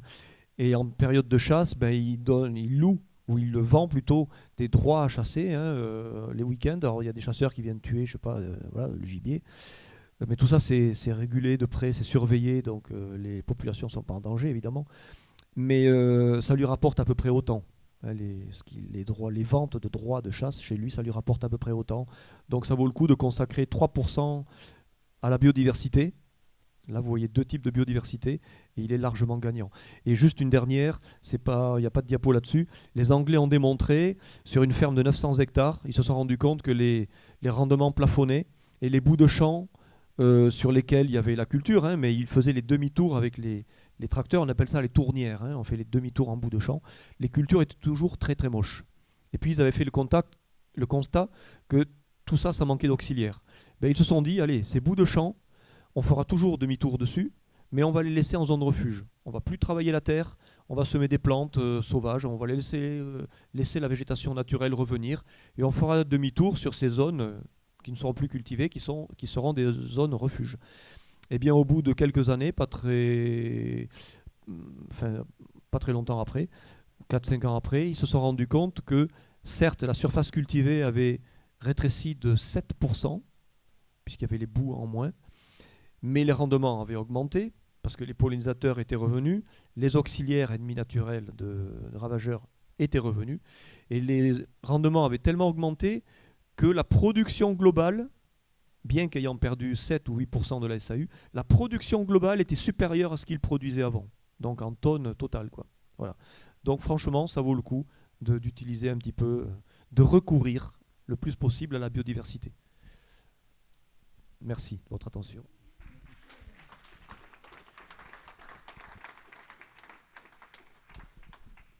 Merci pour cet exposé très complet. Donc, vous avez terminé en disant que il fallait essayer en tout cas, et une fois essayé, c'est important, à travers l'exemple que vous l'avez montré, de voir si ça marche. Et donc là, la transition est toute faite vers Nicole une fois qu'elle aura branché son ordi. L'idée, c'est de vous parler d'un observatoire. Alors, le terme exact, c'est observatoire de la biodiversité ordinaire dans les... Non ? agricole. Enfin, en tout cas, dans le document, c'est écrit Observatoire de la biodiversité ordinaire. Et bon, bref, tu vas nous en parler. Et en tout cas, la finalité, c'est de voir qu'effectivement, à travers certaines pratiques culturelles, on peut avoir un retour d'une biodiversité qu'on pouvait peut-être à tort penser perdue à jamais.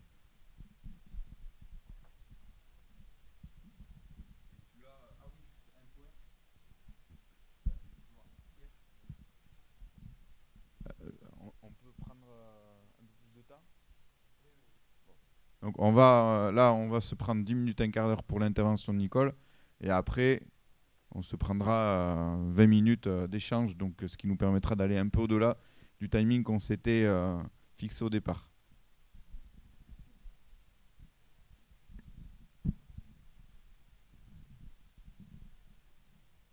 Alors, bonjour, Rachel Léon. Voilà, je crois que j'ai à peu près 30 secondes, non, un peu plus, je crois. Vous avez constaté que les scientifiques sont bavards, hein, mais c'était très intéressant. Alors, je vais du coup, moi, témoigner d'autres choses. D'abord, me présenter l'association pour laquelle je travaille. Donc, je suis Nicole Etchegoyen, je travaille au CPIE Littoral Basque, donc à Hendaye. Et donc, CPIE, ça veut dire Centre permanent d'initiative pour l'environnement. Et en fait, c'est un label. Nous sommes un réseau de 80 CPIE en France. Et sur le Pays Basque, nous sommes 2. CPIE, pour ceux qui connaissent, Pays Basque à Saint-Étienne-de-Baïgorry. Et ensuite, on a un CPIE aussi en Béarn, donc 3 dans le département, et un tout proche, CPIE Seignances-Adour. Voilà. Je vous invite à connaître ces structures qui sont des structures d'éducation à l'environnement qui permettent de connaître la biodiversité et bien d'autres choses. Donc nous, nos missions, notre cœur de métier, c'est l'éducation à l'environnement et le développement durable, et au développement durable. Et mes missions spécifiquement, c'est de travailler sur les démarches durables au sein du territoire, qui est le nôtre, c'est-à-dire le littoral basque. Alors, les missions, elles sont à travers la sensibilisation en fait, de différents publics, qui va des acteurs du nautisme aux agriculteurs, agricultrices du territoire. Donc, on va parler plus spécifiquement de cette démarche qui s'appelle l'Observatoire agricole de la biodiversité, qu'on a mis en place, nous, déjà depuis 2016. Donc, c'est assez récent, mais on a déjà une petite expérience pour la partager avec vous. Donc voilà, on n'a pas du tout inventé quoi que ce soit. Hein. C'est une démarche nationale qui est pilotée par le Muséum d'histoire naturelle avec un besoin de données scientifiques sur cette biodiversité spécifique qui est la biodiversité à l'échelle d'une exploitation agricole. Alors non, c'est pas là. Marcatou.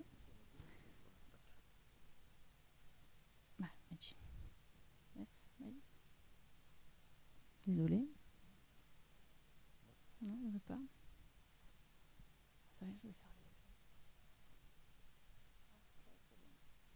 Je vais continuer le temps que le visuel arrive. En fait, le voilà. Donc, le principe, en fait, c'est très simple. C'est de proposer aux exploitants, exploitantes du territoire des protocoles d'observation de 4 groupes différents qu'on va détailler un petit peu ensuite. Pour que les exploitants, en fait, l'objectif principal, c'est qu'ils puissent déjà connaître une autre biodiversité que celle qu'ils connaissent habituellement, qui est plutôt centrée sur les ravageurs, comme l'ont dit monsieur et madame Sartou, et du coup, connaître une autre forme de biodiversité, décentrer le regard, on va dire, sur autre chose, donc, et ensuite se réapproprier également cette biodiversité de leur exploitation. D'abord connaître et ensuite se réapproprier.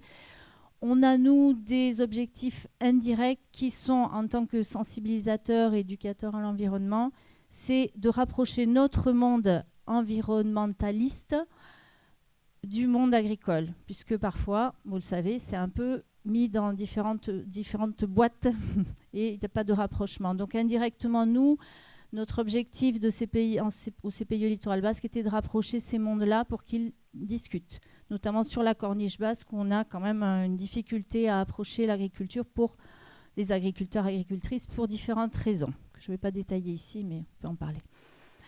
Donc, un objectif de meilleure connaissance et de réappropriation de la part des agriculteurs et agricultrices, et d'autre part, une collecte de données pour les scientifiques pour pouvoir tirer des conclusions également à l'échelle de leur démarche scientifique.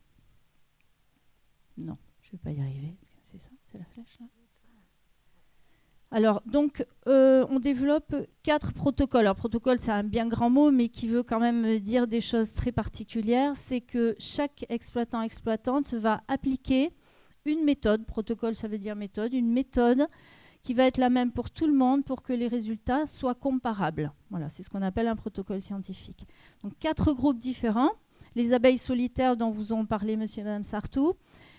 Les invertébrés terrestres qui sont composés des limaces, escargots en gros et des carabes de l'autre, les papillons de jour et les vers de terre. Voilà. Ces protocoles sont au choix. L'agriculteur peut en choisir un comme 4. Bon, 4 c'est assez rare, je ne vous cache pas, mais ça peut. On a un agriculteur sur Arbonne qui est assez...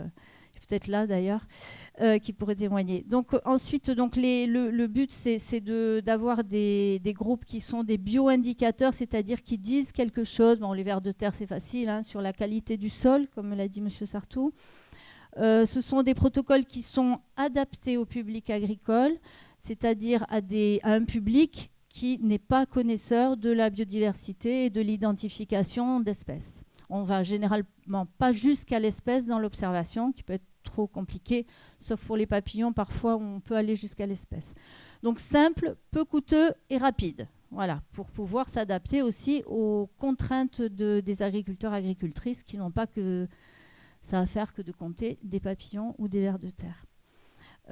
Nous, en tant que CPIE Littoral Basque, donc animateur local de la démarche, on accompagne, on suit tous ces exploitants-exploitantes qui travaillent là-dessus. On les aide techniquement ou autre.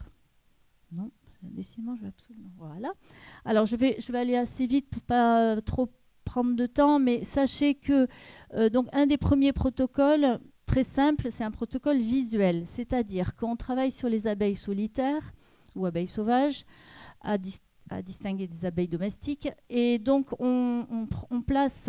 Je vous ai amené vous pourrez venir le voir hein, si vous le souhaitez. Donc un nichoir qui est lui aussi protocolé standardisé, c'est-à-dire on a tous le même nombre de tubes, c'est-à-dire 32 tubes dans lesquels les abeilles, les femelles, vont venir pondre. Chaque abeille pond, elle pond une larve, elle ferme sa loge, elle pond une autre larve, etc. tout le long du tube. À la fin, au bout du tube, vous le voyez à gauche, et aussi à droite, vous avez donc un type de matériau qu'elle utilise.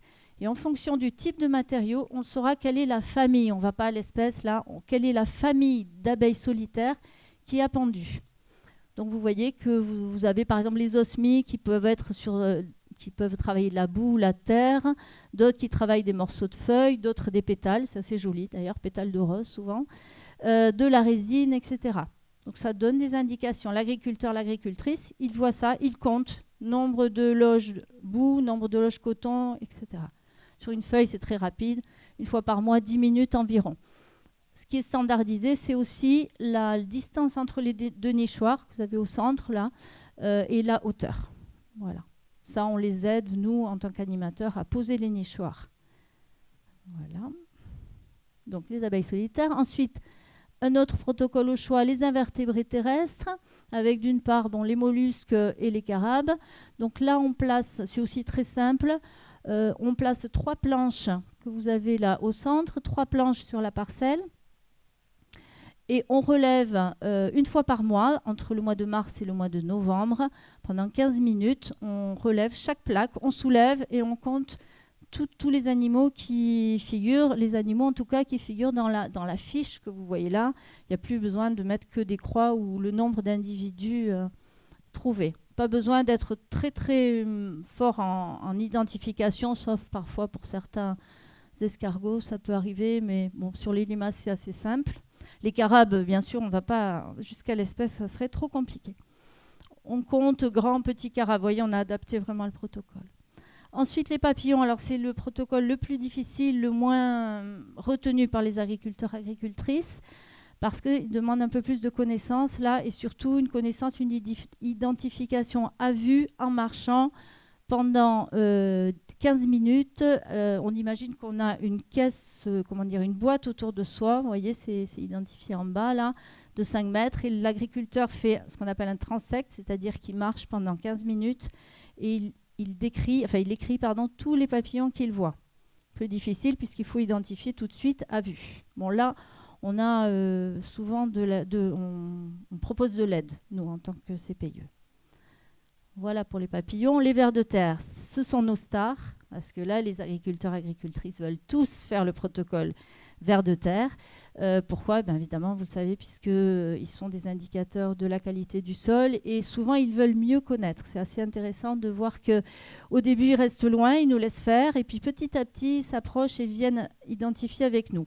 Pour la petite histoire, comment on fait pour ressortir des vers de terre du sol ? À votre avis, vous avez une idée ? Pardon ? Oh non, quand même pas. C'est pas très sympa ce qu'on fait, mais on n'en est pas à la GGN quand même, oui. Bien, je vous présente Amélie qui a travaillé avec moi, donc elle sait pourquoi. Avec de la moutarde, on arrose. Alors on les irrite certes, mais on les plonge tout de suite dans l'eau pour pas qu'ils restent trop longtemps dans la moutarde. Mais on arrose de moutarde 1 mètre carré pour pouvoir faire ressortir. Ils ressortent assez vite. Les vers de terre, on les collecte, on les met dans l'eau, on les compte, on les identifie et on les remet au sol. Voilà, moutarde, ça coûte un peu d'amora fine et forte. C'est standardisé aussi, ça. Je ne vais pas faire de la pub, mais c'est vrai. Donc, alors là, on est sur un protocole différent, une fois tous les 3 ans, mais pendant 3 heures. Voilà, vous voyez. Et là, on s'aide beaucoup des étudiants que je remercie du lycée agricole de Saint-Pé qui viennent avec nous travailler sur ces questions-là. Voilà, alors, pour terminer, pour vous donner une idée, alors la CARS n'a pas été réactualisée, j'en suis désolée. Cette année, nous sommes donc je vous ai dit depuis 2016, nous avons choisi, étant sur Hendaye, sur une partie sud, l'ex-agglomération Sud Pays Basque, les 12 communes de l'époque. Donc on a 12 exploitants-exploitantes qui participent. On est assez contents parce que c'est finalement un bon bilan comparé à d'autres départements, d'autres territoires où certains animateurs avaient des objectifs à 1 ou 2 exploitants. Donc on se dit qu'on est plutôt avec des agriculteurs assez dynamiques et motivés. Je précise, quel que soit leur mode de conduite. On a des agriculteurs en agriculture biologique, mais d'autres qui sont purement conventionnels. Donc, je disais, 10 exploitants-exploitantes et une parcelle expérimentale qui est une parcelle qui appartient à l'INRA à Saint-Pé-sur-Nivelle et sur laquelle les étudiants se font la main sur les protocoles. Pour qu'ils puissent aider les agriculteurs-agricultrices, il faut qu'eux-mêmes connaissent bien les protocoles. Donc, on a une parcelle aussi expérimentale à Saint-Pé-sur-Nivelle. Donc, en tout, au niveau de type d'exploitants, nous avons 4 maraîchers. Les maraîchers ils sont assez férus de ces questions de biodiversité. On les comprend par rapport à la pollinisation, etc. Ce sont des questions qui les intéressent bien. 2 éleveurs bovins, 2 éleveurs ovins, dont un qui est sur le domaine d'Abadia, donc en espace naturel protégé, avec un mode de conduite particulière lié à la protection, à la préservation du domaine. Un éleveur caprin et une ferme pédagogique. Là aussi, un intérêt de sensibilisation, puisque en ferme pédagogique accueillant des enfants ou des adultes, les protocoles, comme celui-ci qui est très facile à montrer, sont un outil de sensibilisation très important aussi du public. Donc les fermes pédagogiques sont assez intéressées par ce type de dispositif. 14 parcelles suivies en tout. Vous voyez une suprématie des nichoirs à abeilles qui sont les plus faciles et souvent les plus ludiques, on va dire. 4 en papillon, 4 invertébrés terrestres et 3 en vers de terre. Le chiffre est faible parce que c'est long et qu'on a commencé qu'en 2017. Vous ne pouvez pas avant. Voilà pour le bilan local. Hop. Alors, je vais passer sur le bilan de chaque, je vous l'ai détaillé un petit peu. Si vous êtes intéressé, on peut en parler. Je vais passer là-dessus. Je vais aller à ma conclusion. Donc, vous voyez les liens qu'on établit à travers ce dispositif. On ne prétend pas refaire le monde, mais par contre, ce qu'on prétend, c'est rapprocher aussi les mondes qui sont des mondes assez éloignés parfois. Donc, 3 mondes. Le monde des acteurs, actrices de l'agriculture, les acteurs de l'environnement comme nous et les scientifiques. Et c'est vrai que le fait qu'un agriculteur-agricultrice approche comment se passe une méthode scientifique, qu'est-ce que ça veut dire que ça soit standardisé, que tout le monde ait le même nichoir ou que tout le monde fasse de la même façon avec des planches à invertébrés, par exemple, ça permet de mieux comprendre ce que font les scientifiques. Parce que parfois, on a des interprétations. Mais qu'est-ce qu'ils font, ces scientifiques, finalement? Vous devez connaître ça, peut-être. Et comme on ne connaît pas, on se fait des interprétations, des idées. À l'inverse, les scientifiques peuvent aussi se rapprocher mieux du monde agricole. Et pour nous, environnementalistes, également se rapprocher de... Pour nous, le monde scientifique est plus proche, puisqu'on travaille déjà sur des protocoles par ailleurs, avec d'autres publics ou pour nous-mêmes. Mais s'approcher du monde agricole, pour nous, c'était très important. On ne l'avait pas encore fait dans nos pratiques, puisqu'on était plutôt lié à l'éducation à l'environnement plutôt public, scolaire et grand public. Donc pour nous, c'est très intéressant d'avoir lié un peu plus et rapproché ces mondes-là. En tout cas, sur la compréhension, on ne prétend pas avoir, avec 10 exploitants, avoir révolutionné des choses, mais certainement des compréhensions plus importantes, avec tous les objectifs que j'ai dit préalablement, qui est bien sûr une réappropriation des agriculteurs. Alors le constat que je fais moi avec les agriculteurs que je côtoie, c'est que, comme je vous disais, parfois au départ c'est assez éloigné. Il y a des agriculteurs pour lesquels il y a peu d'autonomie. Clairement, on leur tient la main, on fait presque à leur place, et d'autres qui font tout seuls. Donc, entre ces deux curseurs, petit à petit, on essaie de leur donner un peu plus d'autonomie, et on voit que ça fonctionne, en étant plus souple aussi, en se disant pas ils vont le faire tout seuls, s'ils font pas tout seuls, on fait rien. Vous voyez, on a aussi assoupli nos pratiques et nos compréhensions de ce monde-là. Voilà, si vous êtes intéressé, j'ai un peu de documentation, on pourra parler à l'issue si vous le souhaitez. Voilà, merci beaucoup. Mileshka.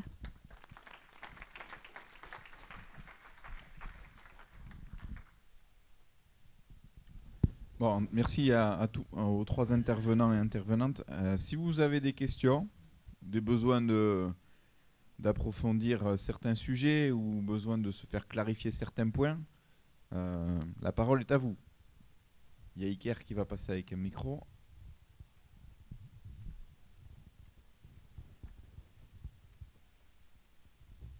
Oui, bonjour. Donc Christian Ascot, je suis agriculteur en Bretagne. Déjà, merci aux intervenants pour leur analyse et leur motif d'espoir. C'est très important. Je trouve que vous avez évoqué des choses intéressantes, très très intéressantes. Par-delà l'analyse, vous avez proposé comme des solutions simples. Et ce qui bloque les agriculteurs dont je fais partie, c'est souvent la complexité des choses qu'on leur impose. Et je trouve qu'il y a une solution qu'on devrait remettre en route, qui a été un peu abandonnée, notamment par la politique agricole. Ce sont les jachères.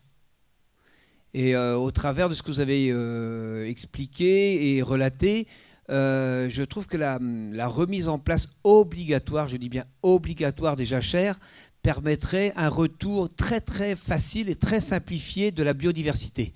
Alors, je voulais savoir quelle était votre analyse de cette proposition. Merci.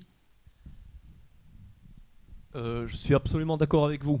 Et effectivement, si on rendait obligatoire sur un certain pourcentage de la SAU de chaque exploitation la mise en place de jachères annuelles, ça pourrait être très très efficace. Mais je pense qu'il faudrait s'entendre sur le type de jachère. Parce que si on dit aux agriculteurs de mettre en place un couvert végétal dense durant cette année de jachère, quel qu'il soit, enfin pas quel qu'il soit, admettons que ça puisse être du moa, c'est peut-être un peu technique pour certains, ou du sorgho fourragé, ou une graminée en tout cas, ça risque d'être beaucoup moins intéressant que si on leur dit mettez en place une luzerne ou une légumineuse, quoi, et ce qui, à mon avis, serait le plus intéressant, ce serait de leur dire « laissez faire ». Laissez venir la végétation spontanée, laissez en place une année de végétation spontanée, donc une jachère spontanée, à condition qu'il n'y ait pas d'adventisme majeur, du style les chardons des champs, Circium maravense dont Véronique parlait tout à l'heure, du rumex, enfin, bon, les plus embêtants, c'est les chardons, franchement. Mais aussi, très honnêtement, lorsque on a une exploitation agricole que l'on gère, là on en est à la 11e année, des jachères on en a, des spontanés, on ne fait pas tout dans les règles de l'art en ce qui concerne l'entretien des jachères. Et franchement, les adventices majeurs, au début elles étaient relativement présentes, mais maintenant surtout on est passé en bio depuis 4 ans, là on ne touche pas le sol et on est en bio. Le système ne marche pas encore, je le précise. Il ne faut pas s'imaginer que ne plus travailler le sol et être en bio, c'est miraculeux. Non, ça ne l'est pas du tout. Ça l'est pas du tout, mais on observe des trucs très très intéressants et on observe que lorsqu'on laisse faire la végétation spontanée dans les parties non cultivées, hein, eh bien les adventices majeures sont loin d'être dominantes. Donc je suis d'accord avec vous, ça permettrait d'un point de vue d'une façon très très efficace de faire revenir la biodiversité. Absolument.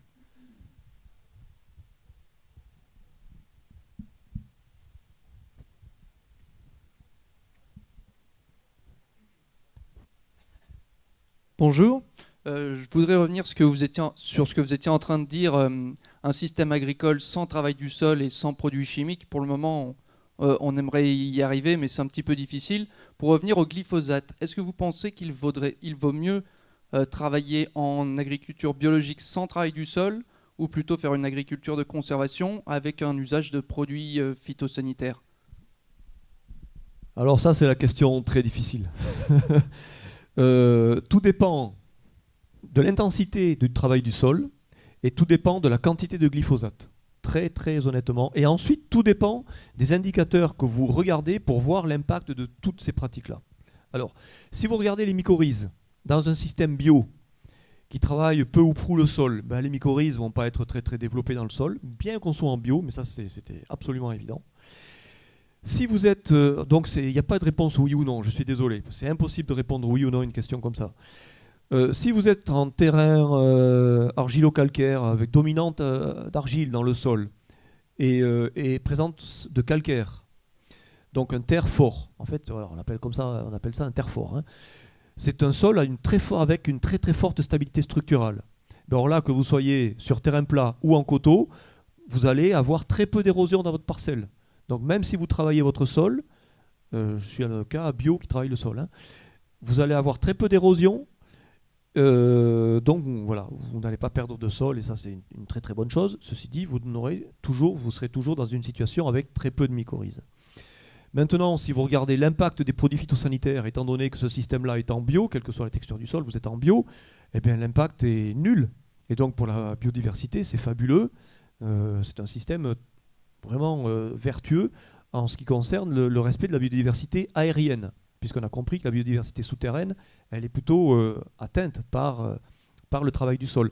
Ceci dit, il y a quelques années, on était dans un projet européen sur la mise au point d'indicateurs pour suivre la biodiversité.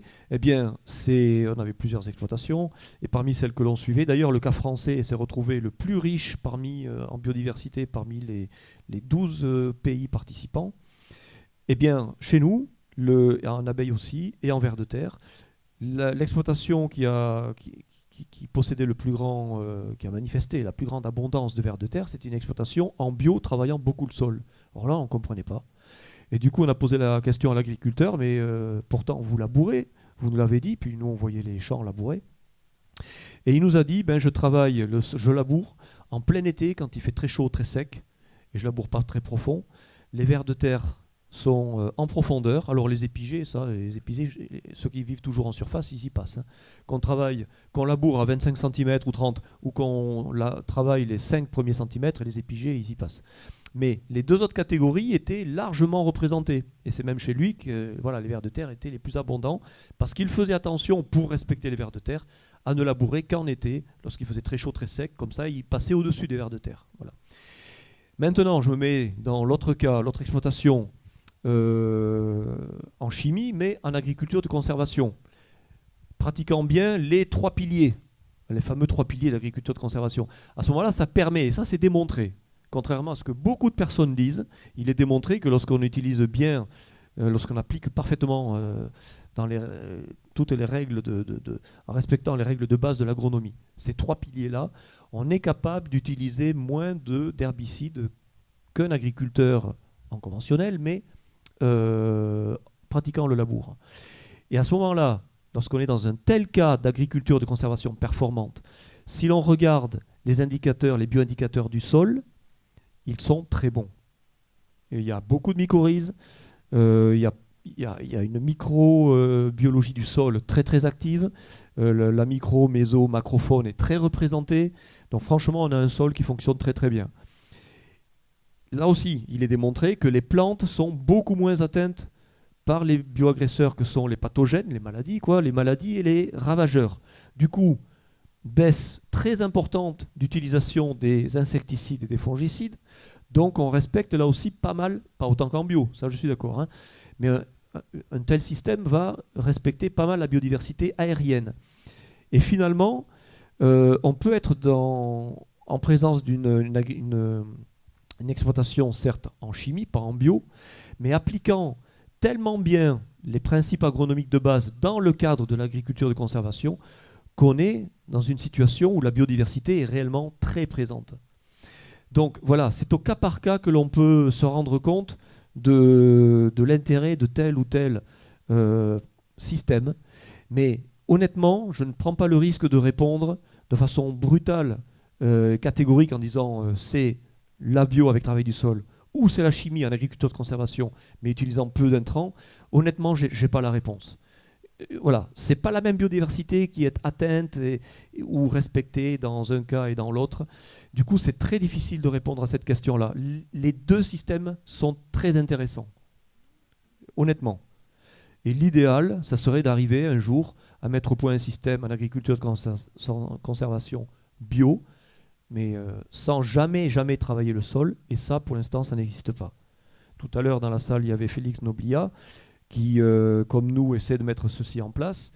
Il commence à avoir des résultats très très intéressants. Il y a d'autres agriculteurs dans le Gers qui essayent aussi. On est un certain nombre à essayer de mettre ça en place. Et on est tous optimistes quant à la possibilité de mettre un système comme cela en place. Mais ce n'est pas encore demain. Hein. C'est pas encore demain. Il faut bien maîtriser les couverts végétaux et les cultures. Et ça, c'est... Poser le problème est simple. Y répondre est beaucoup plus compliqué. Mais poser le problème, ça revient à mettre en place de la bonne façon, la bonne plante au bon moment. Mettre en place au bon moment la bonne plante et de la bonne façon. Voilà. Et une fois qu'on aura compris ça et qu'on aura réussi à faire ça, je pense qu'on aura effectivement réussi à mettre en place un système en ABC, agriculture biologique de conservation. Mais honnêtement, je ne vais pas dire que la bio est dans tous les cas meilleure que l'agriculture de conservation bien pratiquée, et je ne vais pas dire l'inverse non plus. C'est ma conviction profonde.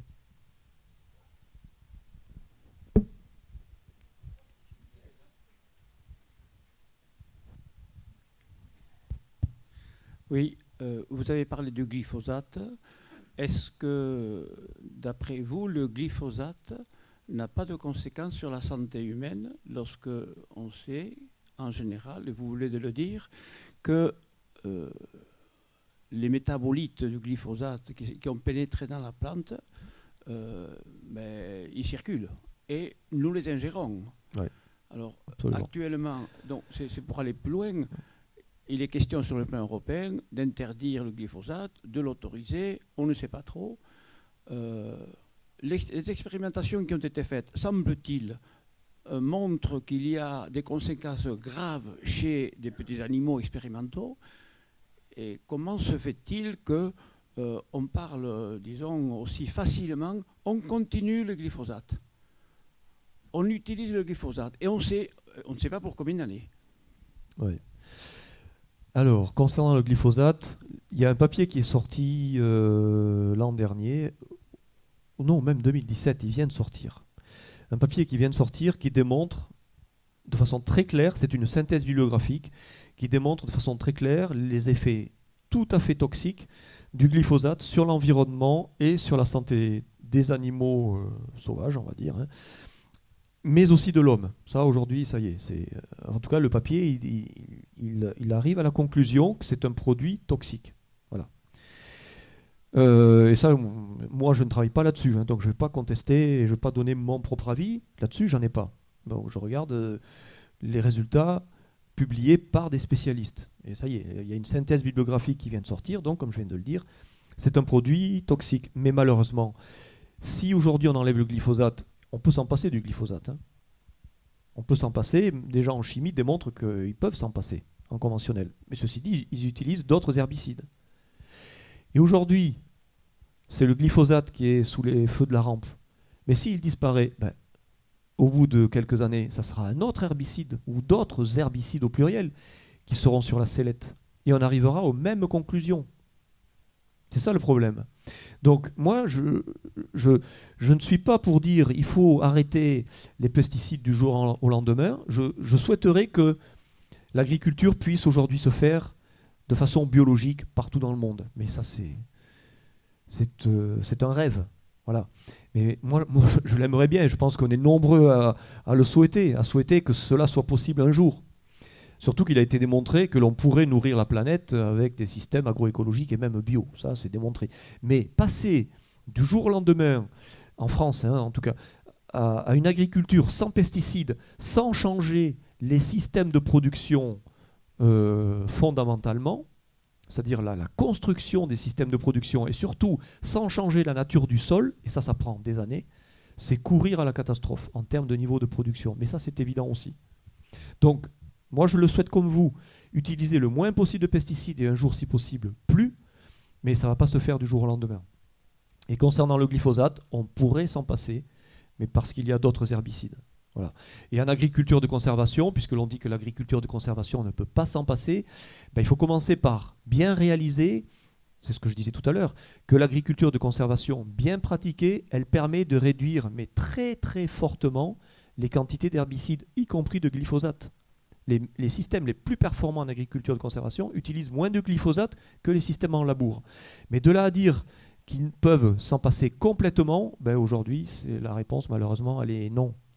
Mais au lieu d'utiliser 2-3 litres de glyphosate à l'hectare, certains en utilisent 0,5 en agriculture de conservation. C'est quand même super, c'est vraiment très performant, quoi. Il faudrait réussir, je suis d'accord avec vous, il faudrait réussir à ne plus s'en servir, mais voilà, aujourd'hui on ne sait pas faire encore. Bon, on a su faire quand même jusqu'au début du siècle dernier, depuis des milliers d'années. Ouais. C'est une boutade. Et non, juste, on va prendre une dernière question pour ensuite permettre aux uns aux autres aussi d'aller faire un petit tour avant de revenir éventuellement, si vous le souhaitez, pour le film de 18h. Donc il y a une personne ici. Est-ce qu'il y aura d'autres personnes? Oui. 2 personnes? Ok, donc vous posez 2-3 personnes, vous posez vos questions et on fera une réponse globale avec les intervenants. En agroécologie, en permaculture, ils utilisent beaucoup la butte de culture, sandwich ou autre. Est-ce qu'il serait possible, cette butte de culture, de l'étendre justement à des parcelles? Parce qu'on voit souvent des buttes de culture utilisées dans les petits jardins de particuliers, etc., ou des fermes pédagogiques.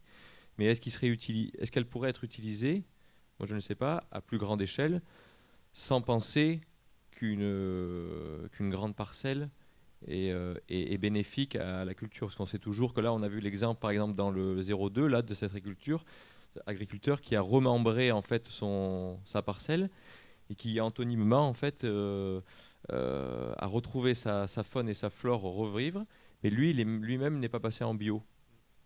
C'est ça qui est, je trouve, un peu bizarre.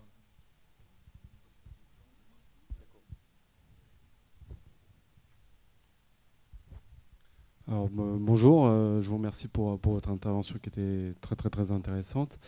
J'avais juste une petite question, alors, qui n'est pas forcément, qui est en lien aussi indirectement, c'est que vous parlez donc beaucoup de la richesse de la biodiversité, notamment pour amender et enrichir le sol pour avoir une meilleure production. Et qu'est-ce que vous pensez de ces nouveaux modèles qui arrivent dans les périphéries urbaines, qui est l'hydroponie, l'aquaponie, donc ce mode de culture hors sol. Voilà, je voulais avoir votre point de vue là-dessus. Merci.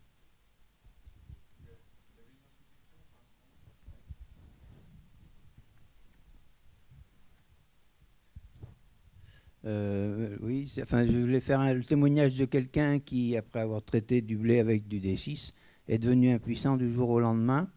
Et donc nous, on l'avait fait venir chez moi, en Vendée. Et en plus, il nous a fait la démonstration qu'avec 3 couples de mésanges à l'hectare, et ça permettait de ne pas avoir d'insecticides sur du colza. Mais pour ça, il fallait qu'il y ait un chêne au moins dans le périmètre de ces mésanges. Parce que la chenille du chêne, c'est un vrai colostrum pour l'élevage des petites, pour qu'ils réussissent. Donc c'est quand même pas grand-chose à faire, mais bon, il ne faut pas des plaines avec aucun arbre de reste, quoi.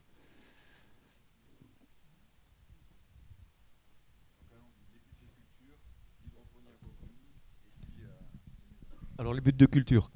Si l'on veut continuer à utiliser, après c'est une question d'efficience, d'efficacité économique, de rentabilité. Si on veut continuer à utiliser le matériel agricole, certes de plus en plus gros, et je le regrette, hein, mais voilà, si on veut ne pas bouleverser en ce qui concerne d'un point de vue du machinisme, l'agriculture et notamment le secteur des grandes cultures, la réponse que moi je ferai à votre question, la réponse est non.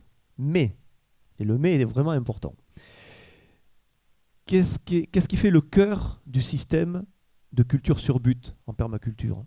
Ce qui fait le cœur, le réacteur du système, il faut bien le comprendre ça, c'est de la matière organique ultra condensée, difficile, mais c'est un point positif, hein, difficile à détruire, du coup elle se maintient longtemps au cœur de cette butte, c'est la lignine, c'est les déchets de bois. D'accord? Donc c'est de la matière organique à l'origine d'humus, lorsque cette matière organique se transforme peu à peu, qui fait que ces buttes sont très productives. Et c'est ça qu'il faut comprendre. Et du coup, c'est ce principe-là qu'il faut appliquer aux grandes cultures et aux champs, en les laissant plats, si on veut continuer à produire une alimentation économiquement abordable par tout le monde, parce que des machines très efficaces, et ça il faut le reconnaître aussi, on ne va pas revenir à la traction animale à 100%, non, moi je suis pour la traction animale lorsqu'elle est utile, mais les grandes cultures, on va continuer à les pratiquer avec des machines, de grosses machines. Mais ceci dit, je trouve qu'aujourd'hui on arrive à des tailles de machines beaucoup trop grosses. Bon, voilà. Je pense qu'il faudrait revenir à des moisses-battes moins grosses, des tracteurs moins puissants, des charrues, pour ceux qui veulent continuer à labourer, des charrues moins puissantes, enfin voilà. Revenir à un machinisme moins gigantesque que celui que l'on voit aujourd'hui. Mais il faut bien comprendre que c'est la matière organique, notamment le bois, à l'origine d'une matière organique stable. L'humus a 3 voies de formation. Et l'une de ces 3 voies, c'est un humus qui se crée à partir de bois. C'est la voie par héritage, c'est-à-dire que les matières humiques et fulviques, et ensuite l'humine qui provient du bois, est structurellement hérité de façon directe de la structure du bois. Mais ceci dit, ce n'est plus du bois, c'est quand même de l'humus. D'accord ? Et du coup, une fois qu'on en a compris ça, on réalise, connaissant les principes de l'agriculture de conservation, que l'on peut mettre en place des systèmes en grande culture dont le réacteur, ça va être la même chose. Ça va être de la matière organique, cellulose, hémicellulose, lignine, qui vont donner beaucoup d'humus au système. Et du coup, cet humus dans le sol va donner des propriétés biologiques, physiques, chimiques très intéressantes et qui seront tout à fait similaires à ce que l'on observe dans les sols en maraîchage, culture sur but en permaculture, dans les systèmes les plus performants et les plus anciens. Mais le problème, c'est que en grande culture, c'est des dizaines et des dizaines d'hectares et un sol se transforme très très lentement.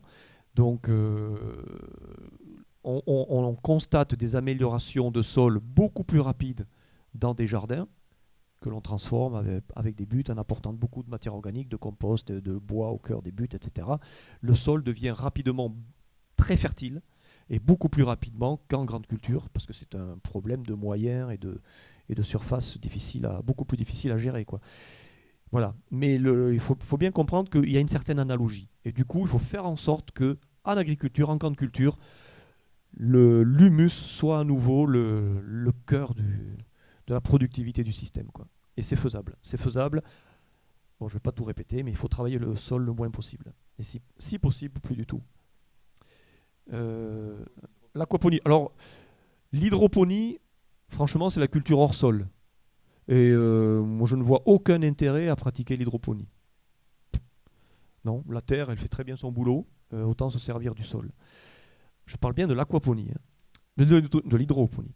Maintenant, l'aquaponie, c'est un système que je trouve génial, mais absolument génial, quoi. C'est lumineux, c'est extraordinaire, c'est voilà. J'en ai vu juste un système qui n'était pas a priori encore très très performant. À Toulouse, soi-disant que dans un jardin, le jardin Raymond VI, il y en a une unité d'aquaponie exposée, mais je n'ai pas été la voir. Ah oui, alors c'est quoi? Il y a une partie bac avec de l'eau dans laquelle il y a des poissons. On nourrit ces poissons Ces poissons, ils font des déjections. Du coup, l'eau est mise en circulation et l'eau part, il y a une pompe quoi, hein, elle va arroser des plantes qui sont dans un autre bac évidemment. L'eau percole dans l'autre bac, les racines des plantes utilisent cette eau qui est chargée d'urée, de déjection de poissons, donc c'est des nutriments pour les plantes, et elle sort avec en partie épurée. Pas totalement, mais en grande partie épurée, elle revient dans le bac à poissons. Donc ça tourne comme ça. On nourrit les poissons, ils poussent les poissons évidemment, et leur déjection nourrit des plantes. Voilà. Et c'est vraiment extraordinaire. Et j'ai un étudiant, j'ai beaucoup d'étudiants qui s'y intéressent, et actuellement là, j'ai un étudiant qui a un nouveau statut, c'est un statut d'apprenti. Non, entrepreneur. Apprenti, c'est pas tout à fait nouveau, mais un statut qui est tout à fait nouveau, c'est le statut d'étudiant entrepreneur. Et du coup, bon, il suit les cours et de temps en temps, il dit bon, il a le droit. Demain où je m'absente, il nous montre son emploi du temps, hein, et il s'absente parce qu'il est en train de monter son entreprise. Et son entreprise, c'est une entreprise d'aquaponie. Ouais, non, c'est vraiment bien ça, c'est chouette. Je vais laisser Véronique répondre à la dernière question. Des mésanges, voilà. Et du chêne. En fait, oui, les mésanges, elles ont besoin de nichoirs. Alors, quand on veut favoriser les mésanges, je crois que c'est 1200 ou 3000 chenilles que mange un couple de mésanges pour nourrir ses petits chaque année, pour chaque nichée. Donc, c'est vrai que plus on a de mésanges dans l'environnement d'un endroit où il y a des problèmes de chenilles, plus c'est efficace. Ça a été démontré, comme le disait Jean-Pierre, en verger, hein, que si on favorise la présence des mésanges, on aura moins de problèmes de ravageurs. Donc mettez des nichoirs à mésanges. Pour compléter, il y a quelques ravageurs sur colza que les mésanges ne peuvent pas atteindre. Et du coup, il n'y a que certains insectes qui peuvent les atteindre parce que les femelles pondent à travers des tissus végétaux pour piquer une larve qui est à l'intérieur de la plante. Alors, ce sont des parasitoïdes qui font ça. Donc il faut un peu de tout, quoi. Et on se rend compte que, bon, vous avez trouvé que je parle un petit peu trop d'agriculture de conservation, mais il a été montré que lorsque vous avez une parcelle de colza qui est attaquée, notamment parmi tous les ravageurs, il y a un ravageur qui s'appelle le méligète. Ces méligètes se développent à l'état larvaire dans les fleurs. Bon, là, il est vrai que les mésanges pourraient venir prélever les larves à l'intérieur des fleurs de colza. Mais en tout cas, il y a un ennemi naturel, qui est un parasitoïde, qui pond dans ses larves, et puis la larve, à la fin de la floraison du colza, elle se laisse tomber. Certaines larves de méligètes se laissent tomber au sol, elles sont saines, elles n'ont pas été parasitées par un œuf de parasitoïde, et puis d'autres qui se laissent tomber au même moment, elles ont un œuf de parasitoïde à l'intérieur. Et celles qui ont un œuf, elles ne vont pas redonner un méligète. D'accord ? Quand une moisse-batte rentre dans un champ de colza pour le moissonner, les larves qui étaient tombées auparavant, juste avant, à la fin de la floraison, qui n'étaient pas parasitées, elles ont redonné un méligète qui est déjà reparti. Et quand la moisse-batte donc arrive, celles-là sont déjà reparties, mais il y a toujours dans le sol les larves avec un œuf à l'intérieur. Parce que ça y est, elles commencent à être pas bien, elles sont maîtrisées par la petite larve qui a éclos à l'intérieur, qui va donner une future guêpe, à nouveau un parasitoïde. Et celle-là, elle va passer l'automne dans le sol, l'hiver, et c'est au printemps prochain qu'elle va ressortir. Mais une nouvelle culture a été installée après le colza, il y a une nouvelle culture d'installer. Et si on installe la nouvelle culture après le colza en travaillant le sol, on tue presque toute la population de larves avec un œuf de parasitoïde qui est tombé au sol, qui aurait dû donner un parasitoïde. Et on se rend compte que quand vous avez une année donnée une parcelle de colza, elle sera d'autant mieux protégée par ces parasitoïdes que dans le paysage alentour, vous avez des parcelles qui l'année d'avant étaient en colza, mais qui ont été mises en culture ensuite, après le colza, en direct. Parce que les auxiliaires au sol n'ont pas été détruits. Donc voilà, en fait, il y a beaucoup d'organismes utiles qui peuvent jouer, quoi. Mais vous avez raison, il faut parler des oiseaux parce qu'on n'en parle pas assez. Bien, on va s'arrêter là. Un grand merci à nos trois intervenants et intervenantes, Nicole, Jean-Pierre et Véronique. En tout cas, je ne sais pas vous, en tout cas moi je ne regarderai plus pareil toutes les bébêtes à partir d'aujourd'hui. Je crois que ça m'a ouvert pas mal les yeux. Et pour celles et ceux qui souhaitent continuer sur cette thématique du pouvoir formidable des plantes, tout ce qu'il y a derrière, Vous avez un film qui sera projeté à 18h. C'est ici, Iker ? Ici même. Donc voilà, ça vous laisse une bonne heure là pour aller faire un tour en bas si vous le souhaitez, boire un coup, manger un peu et puis revenir ici. Bonne fin d'après-midi et puis bon Lourama à toutes et à tous.